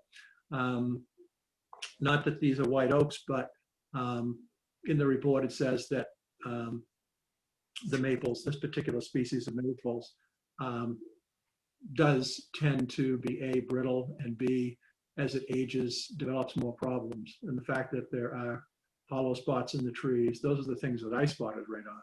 But, if the board wants to try and maintain them, we can try and maintain them, but it does not look promising in the very long run to me that those trees are not going to run into issues, particularly, call it tree number 5, the one that is down, I believe, the farthest end. It's actually, call it 2 trunks, as it grew up, there's 2 branches, so to speak, that grew together, forming one tree, and that's broken off, and there's issues there. I just worry about the great ice storm of, 2,000 and whatever on any of the trees in town. And that's why when we see trees that have issues, let's be proactive, particularly where electric lines come into play. You know, if any of the trees come down, it takes out the power for whatever length of time that it takes to restore, you know, putting up poles, putting up wires, whatever it happens to be. And that's how I kind of looked at those. I got a call from Mr. DePiero and looked at the trees and made a decision the same way I would for anybody else in town. There's been allegations that I'm a pawn in the middle of this, is what came up in the hearing that we had on July 29th. And that's not the case. If anybody calls, I may not particularly like a person, or I might really like the person, but it doesn't make any difference. If that person calls, come down, assess a tree. I've had people call and say, oh, can you come down and take a look at the tree? And I have to say, it's really your tree. You know, the town can't do anything with it. And people are not happy with that because it means then that they have to pay for taking the tree down. But the board can make the decision, because there's nothing, this is basically out of my hands at this point in time as far as what we can do. So the board would need to set the parameters of, okay, we'll just look at this. If these trees appear to need to be pruned, let's do the pruning. If the trees, you know, there's one that needs to come down. If there is two, if there's five, that's the decision the board has to make tonight, so we know going forward what we should be doing.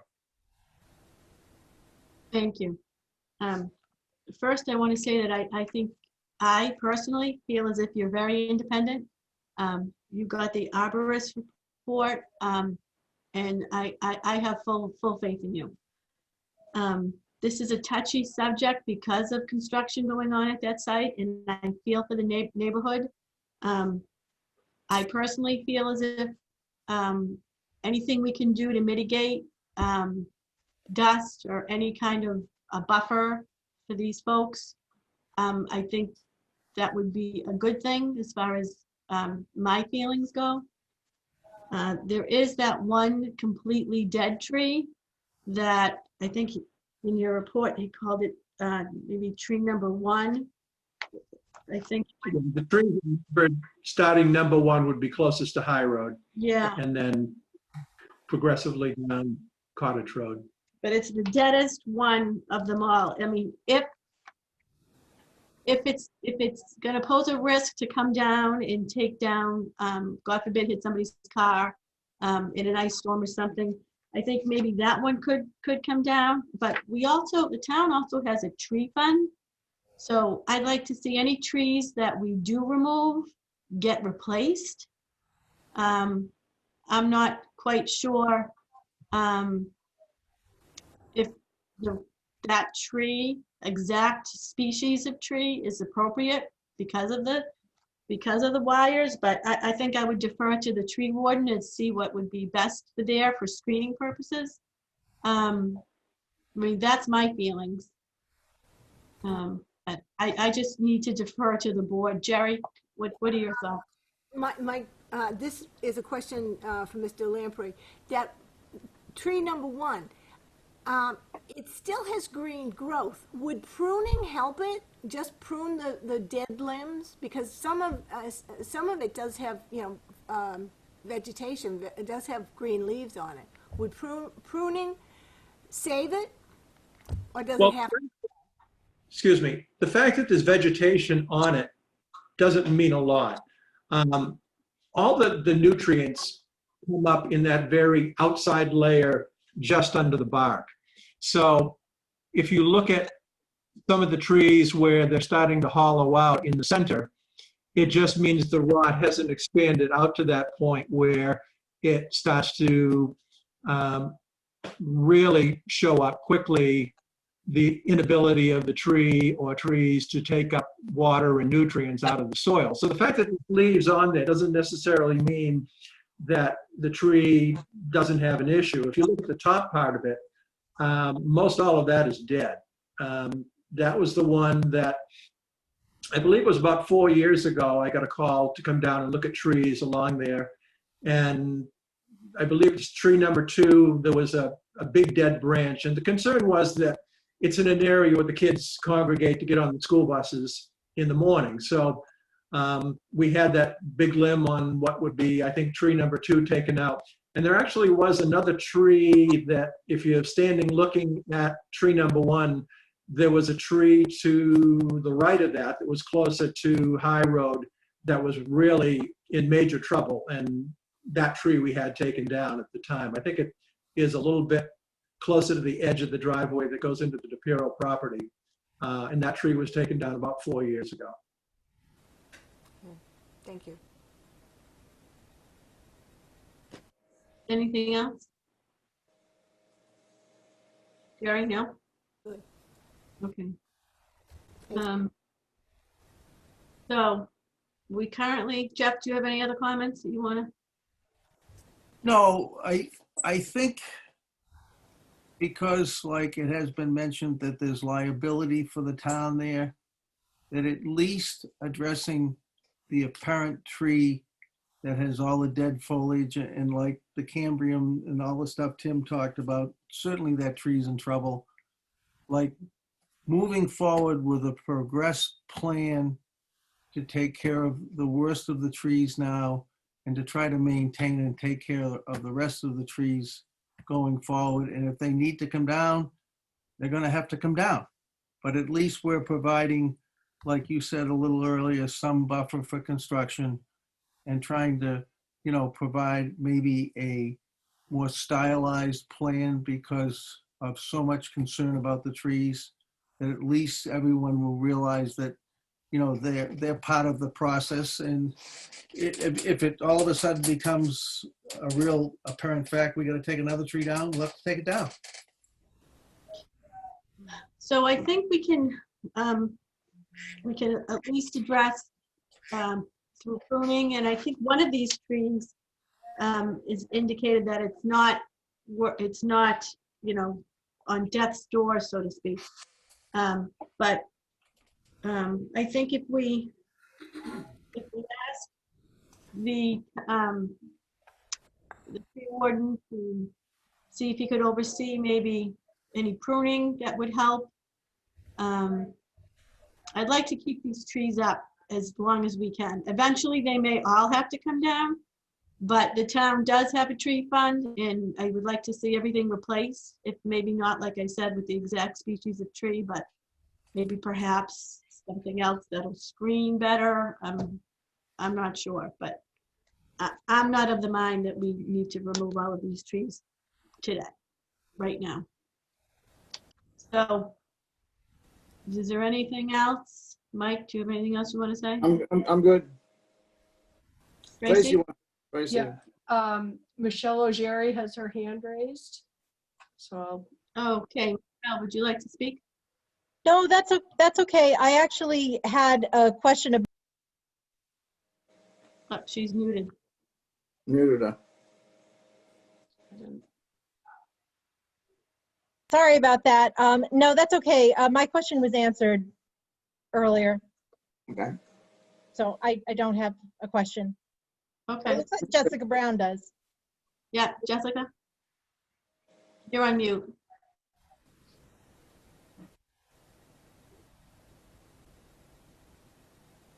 You're on mute. Okay, yeah, sorry, I didn't know if I could unmute myself. Thank you. I appreciate the discussion. I appreciate all the consideration, all the work that has gone into this, the independent arborist and the effort of a third arborist. And so I just want to make a point, having lived here 25 years. The school bus is not next to the trees in question. People congregate typically when school is in session on the little traffic island. It's at quite a distance from the trees. And that's just a point for your information. That's where our kids waited and where all the kids in the neighborhood wait. Thank you. Thank Thank you, you. Jessica. Brett Mitchell? You're on mute. There you go. There we are. I couldn't do it myself. Yeah, thank you again. I appreciate all the time that's being given to these trees.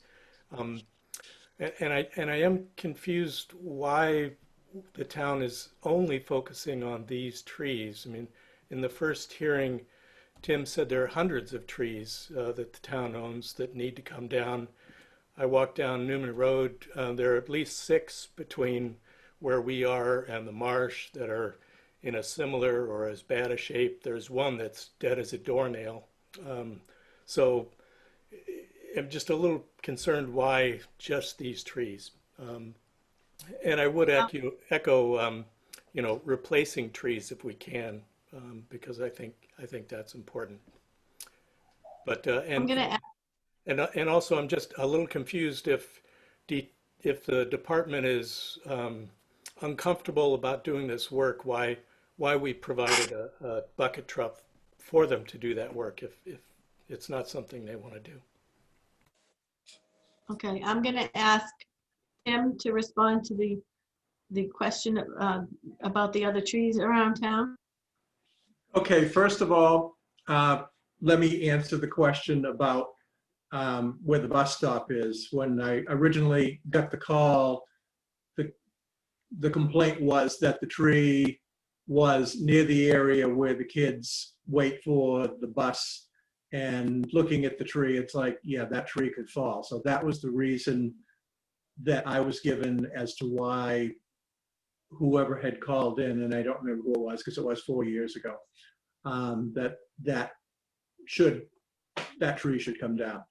As far as other trees in town, we are addressing taking those trees down, but my first priority generally is if someone calls and says, oh, I have a tree at 17 XYZ Street in Newbury, can you come out and take a look at it? Then I go out, take a look at that particular tree, make a determination, add that into the list of trees that would go for the public hearing.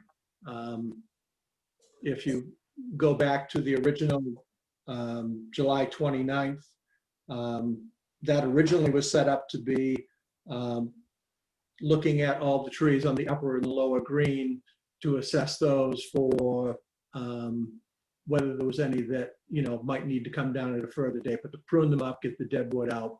That was the first part of that. Then there was one on Larkin Road. And then just before I put that in for the public hearing, because the main concern was getting started on pruning the trees on the upper and the lower green to make sure those trees were in shape to, survive in those areas. And if not, then if we ran into something where it was like, gee, these trees, this particular tree needs to come down, then we would schedule another public hearing and say, okay, the third tree in from the left on Green Street, whatever it would happen to be, whatever number tree, needs to come down and get, input on that.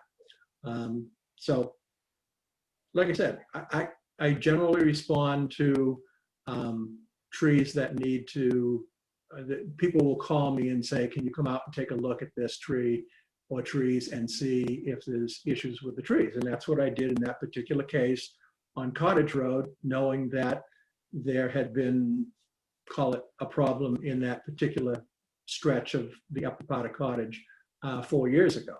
And there may be trees in the other parts of town. When I was elected tree warden, I didn't think I'd spend as much time driving down streets and looking up to see, if there's trees. Talking with James, I think there's approximately 54 or 56 miles of town-owned streets in the town of Newbury. And so the old saying, you can't be everywhere all the time. So when you start driving and looking, and generally if I get called to a particular street, Orchard Street was a good example. There were people who had called about some trees on Orchard Street, 1 or 2 trees. And then as I started going down Orchard Street, this was, I think, 2 years ago, we had, I don't know, 10, 12, maybe 14 trees on that stretch of road that we had taken out about 2 years ago. because there were so many of them that had problems. So I can take a look at Newman Road, but I just would ask people that if you see trees in your neighborhood that you feel have issues, then send emails, and then I can take a look at the trees and see and include them in the next public hearings on taking the trees down or pruning them or whatever that tree happens to need. Thank you.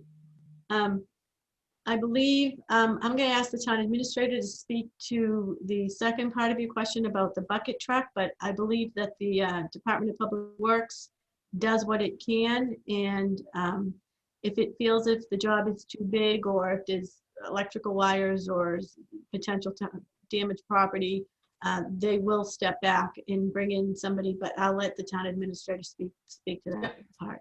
You're exactly right. Anytime there's electrical wires, we have to, not anytime, but if there's anything that's close to the electrical wires, we have to get National Grid involved. But I don't know what percentage of the work, Tim could probably speak to it, they've done, but I do know this summer they've done a tremendous amount of tree work. We have saved, we'll have to do an analysis, but we've saved so much money. Our budget, although it's very small for tree work, is going much, much further now that we're having our own workforce do it rather than paying prevailing wage. Tracy, didn't that bucket truck also go to the fact that it was going to help work on the new street lighting? And it was to the initiative of the highway department to step forward and try to also handle some of our tree work. So yep. I think, Brent, when they have to really shut the electricity off to get a tree down, that's getting a little edgy. Yeah. So. Okay. Tim? Generally speaking, if a tree is in a situation where the guys from highway feel that it's a little, and I'm going to use the term, too dangerous to take down. We had one on Larkin Road. It was behind a telephone pole. It was a big oak, and all the wiring was very close to where the branches were. Mayor Tree came in to take it down. They used a crane.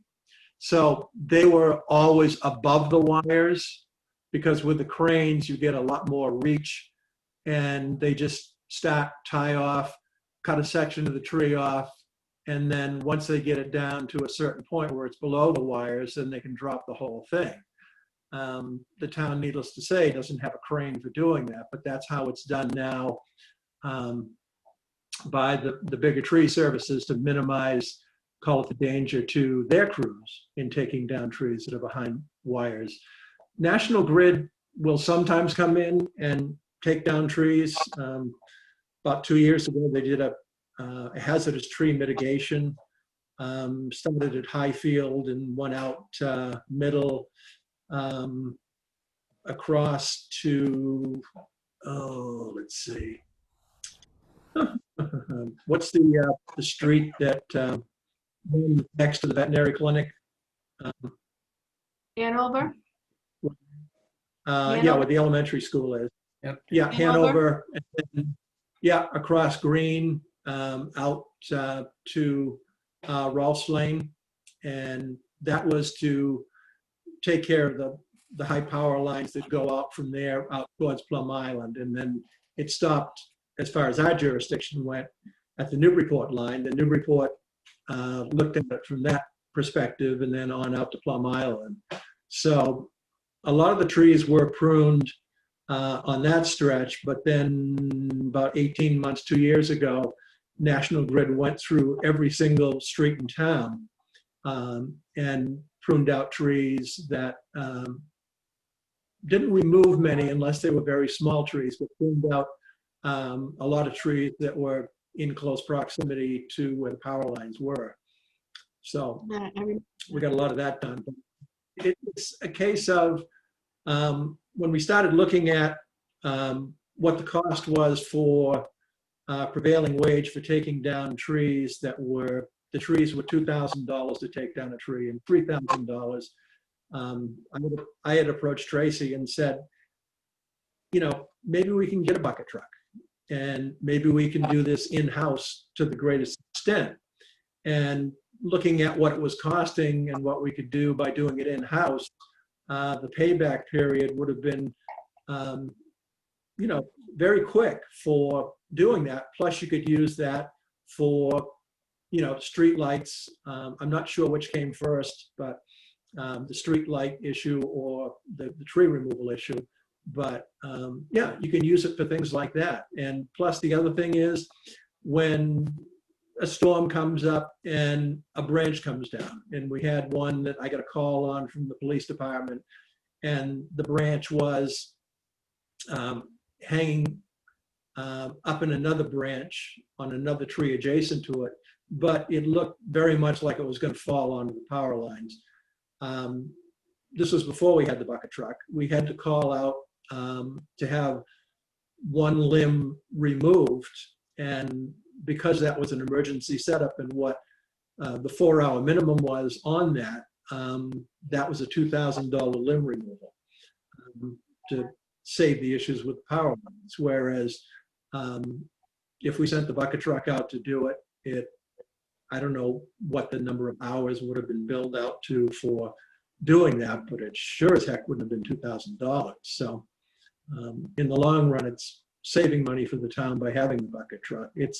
I would say at this point, it's somewhere up around 95% of the trees that they can take down. It's that 5% that present a real danger to them in trying to take a tree down that we then go out to bid for it and have the tree taken down. Very good. So it's worth it then. So I want to make sure that we get this motion correct and that our intentions are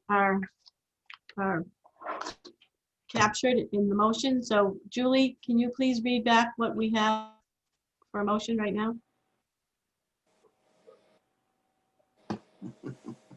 Hi, sorry, I had to mute myself. I have for the motion that G. Walker move that the tree number 1 come down before winter and maintain the remaining 4 trees in-house.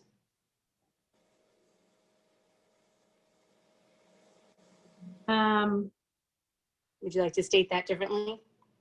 Yeah, I think what do you mean maintain in-house? That's not very. Meaning the DPW and the tree warden would maintain the trees. Okay. That's what we were discussing earlier. As in pruning? How about, can we add prune and maintain? Sure. Can add whatever you'd like. Now, how do we feel about replacing the one tree that came down? I don't know if we can replace a tree right now. And Tim, when's the best time of year to plant a tree? I mean, you can do it in the fall, but I think until the construction ends on, a driveway going in there, so we know exactly where the driveway is going to go going into that property. If that's going to be, a permanent driveway going in there, I haven't seen the plan, so I don't know. So I would say waiting on that one tree until we know exactly, okay, we can put the tree here and it's going to be, call it safe, having it there. That might be, 1 year down the road, 2 years down the road. I don't know for sure. But I think I would look at trying to get trees that would have a finite height that would not interfere with the power line, because that just makes it so that the next time National Grid comes through, they could prune up the tree and take away the value of it as a street tree if we start putting in trees that ultimately are going to get to 75 feet tall. Okay, so I'd like to amend this motion to include that the town plant one tree for the tree that it takes down at a later date to be determined, where, but I just want to capture it so that it doesn't get lost. Okay, I'll add that in.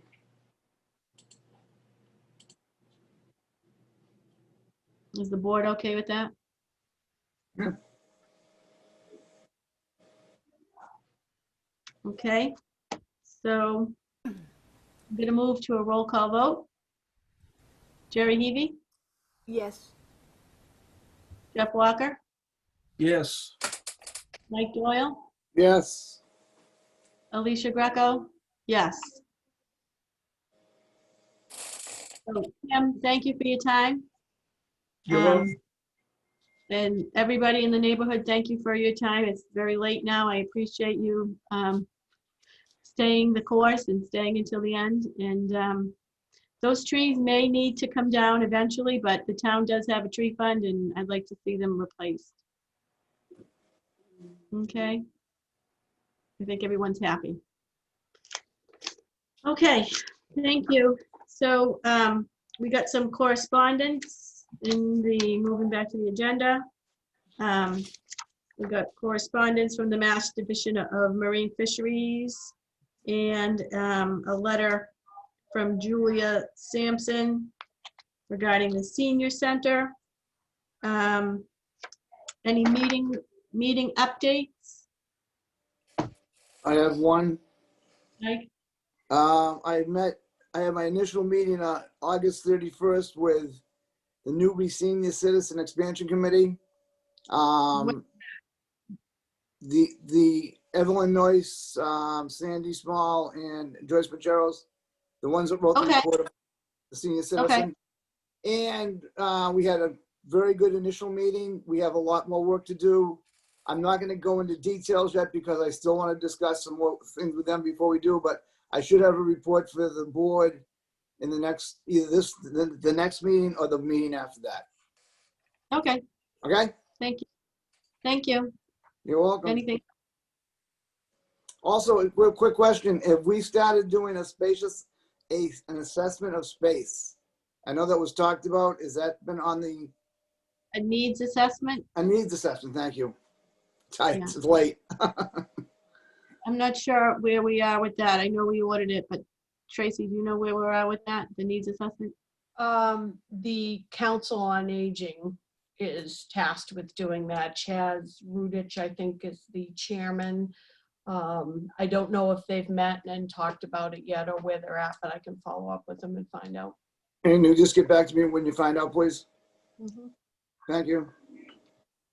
Okay. If nobody else has a meeting update, I have one from the District Communication Committee at Triton. I guess the USDA has extended a food program. All kids grade ages 0 to 18, whether or not you're in the district, are eligible for free breakfast and lunch regardless of socioeconomic status. So all kids 0 to 18 in the district, are available for free breakfast and lunch regardless of socioeconomic status. So that's big. That's you don't have to qualify for that. That's nice. So that's available. There's more information at tritonschools.org. Triton Stay Connected, Grab and Go Meals. And I also wanted to report that our health agent, Deb Ross, she has 28 names. I don't know if you can see it. 28 names of potential contact tracers for Triton.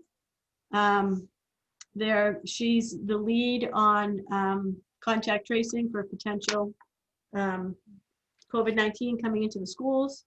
And the district is very pleased with her work. And I'm proud of her because she's from Newbury. And those are all my meeting updates. And the next thing, we have review of meeting minutes. Can I have a motion to approve the select board meeting minutes of 9/3 and 9/8? Motion to approve. I can't vote on 9/3. I wasn't there. All right, let's take them one at a time. Let's do 9/3 first. Jeff, motion. Jerry, do you want to second that? Okay, all in favor? Jeff Walker? Yes. Alicia Greco, yes. Jerry Nevy? Yes. Okay, and then we'll take this select board meeting minutes of September 8th. Motion to approve. Second. All in favor, Mike Doyle? Yes. Jeff Walker? Yes. Jerry Heavy? Yes. Alicia Greco, yes. Warrants. Could I have a motion to allow me to sign warrants? Motion. Second. All in favor? Jeff? Yes. Mike? Yes. Jerry? Yes. And then we're gonna move into chapter general laws, chapter 38, section 21. Excuse me. Oops. Go ahead. There was one other item that came in the mail yesterday relative to Keno operations. Oh, I'm sorry, that was. Julie, do you have that to read? I have it here. So yesterday we got a, thank you for reminding me of that. Yesterday, we received a letter from the Massachusetts State Lottery Commission. It is, I'll read it. Dear Sir or Madam, in accordance with Massachusetts General Laws, Chapter 10, Section 27A, as amended on 5/20/96, you are hereby notified that an application for a Keno license has been received by the Massachusetts State Lottery Commission from BGS Variety General Store, 6D Fruit Street on Byfield, Mass. If the city or town objects to the issuance of the Keno license, it must claim its right to a hearing before the Mass State Lottery Commission within 21 days of receipt of this notice. In accordance with section 27A(b), the objection of the city-town must be as a result of an official action taken by said city or town regarding the Keno applicant. In order to be fair and apply the same criteria to all cities, towns, and applicants, the Mass State Lottery Commission defines an official action to be one in which the applicant appeared or was given the opportunity to appear before the licensing authority to discuss the issue at the local level in an open hearing or meeting prior to the hearing at the Mass State Lottery Commission. So it says, please address your written objection to Gregory Poland, General Counsel, Legal Department, Mass State Lottery Commission, 150 Mount Vernon Street, Dorchester, Mass. 02152. Very truly yours, the Mass State Licensing Department. And the BGS Variety Store was also copied on this.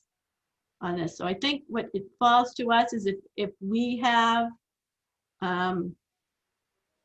a Objection. any objection to Keno, I believe it's Keno, yeah, for a Keno license, we would have to move on it tonight so that the applicant can have a fair come be heard with us before it goes to the State Lottery Commission. Well, this is, I never got any information on this. I don't know who the. I'll second the thing. I have no information either. So this, The letter came in yesterday, and if we didn't provide it to you this evening, you wouldn't be able to meet the deadline by your next selectmen's meeting. So rather than ignore it and let the time pass, we thought it was appropriate to bring it to the board so you could discuss it and decide whether or not you had an objection. Otherwise, we won't meet the deadline for the next meeting unless you want us to call a special meeting. so I'm not sure. Objection, since I don't know anything about these people or whatever. So I have no objection. You have no objection to what? Well, she Haven't- asked to anything because I don't know. I don't know. I don't know who the parties Right. are. I don't know who Right. people are or what. We're all kind of sitting in the same boat. Yeah. So I think that I guess we have to decide if we're opposed to Keno coming into Newbury. I'm not. Opposed. I'm not. I'm not. Just inquiry. Are there any other Keno licenses? Not that I'm aware of. Tracy, you're on mute. Julie tried to contact the Lottery Commission, but their offices were closed. So we couldn't get an answer to that question. I don't recall, since I've been on the Board of Selectmen, ever getting a letter like this. This is the first one that I recall getting. Do you, Jeff? No, but certainly, I mean, I'm not an expert on Keno, but certainly it exists in other communities and other towns. And I think it's highly regulated. So I think, like you said earlier, for the board, the question's going to be, if we don't agree with Keno in our town, then you would probably vote against it. If you don't have anything against Keno, then we would vote for it.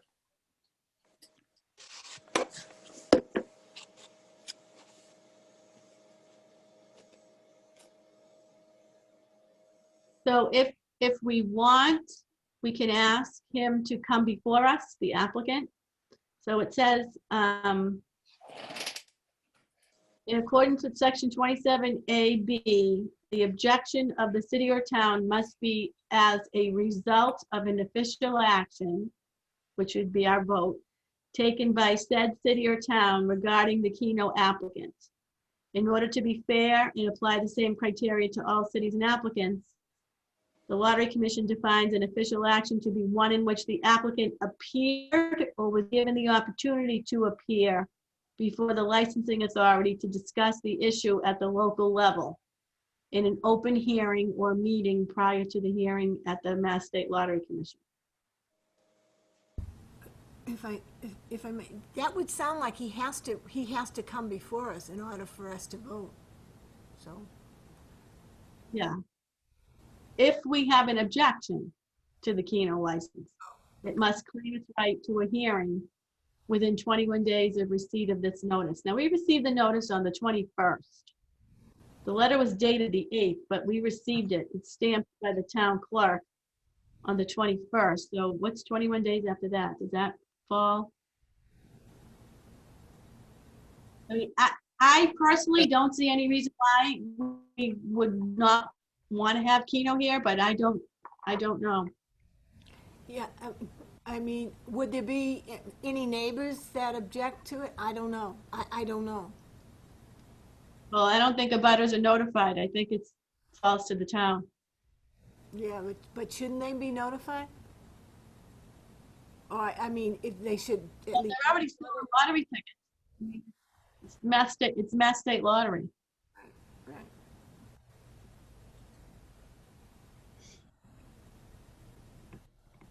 Or-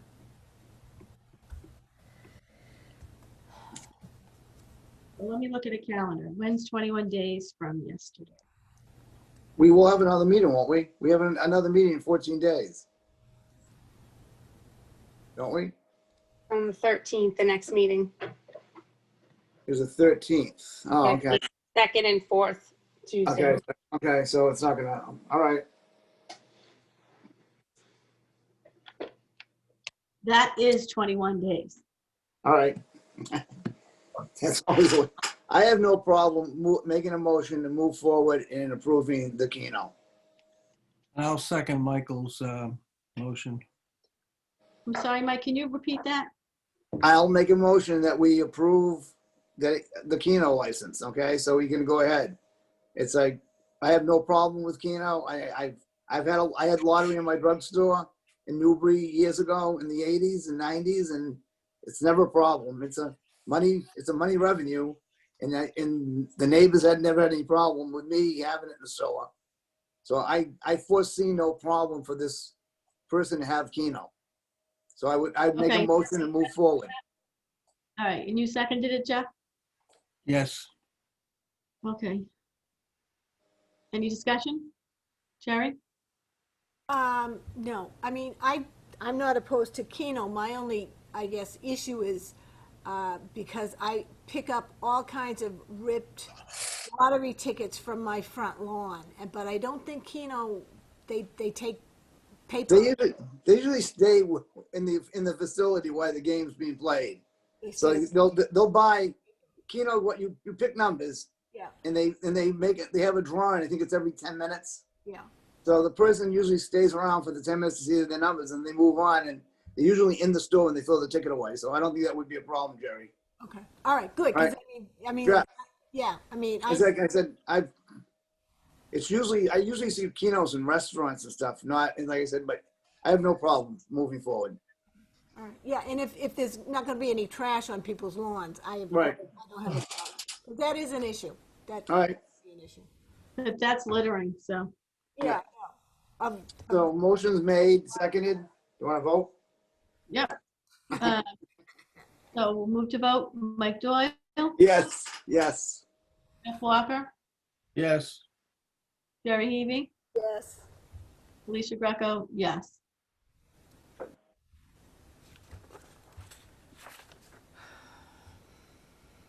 I have a quick question. Yep. For the executive session, are we going to another Zoom or do we stay in this one? No, I'll send you- I gotta read first. We're gonna go into another room. All So right, so, pursuant to Chapter 30A, Section 21A2, I move we enter into executive session to discuss strategy with respect to contract negotiations with non-union personnel, namely the police chief and deputy police chief, because an open meeting may have a detrimental effect on the bargaining position of this body. Roll call vote. Selectman Michael Doyle. yes. Vice Chair Alicia Greco, yes. Selectwoman Jerry Heavy. Yes. Selectman Jeff Walker. Yes. What's the Zoom number? I don't have that Zoom. This meeting will not reconvene at the conclusion of the executive session. So we're going to close this meeting down, this room down, and we're going to go into another room. Tracy, will you send another link out to us? Yes. Okay, Yeah. thank you. That's what I was looking for. All right. Okay, Thank you. thank you, everyone. Have a good night.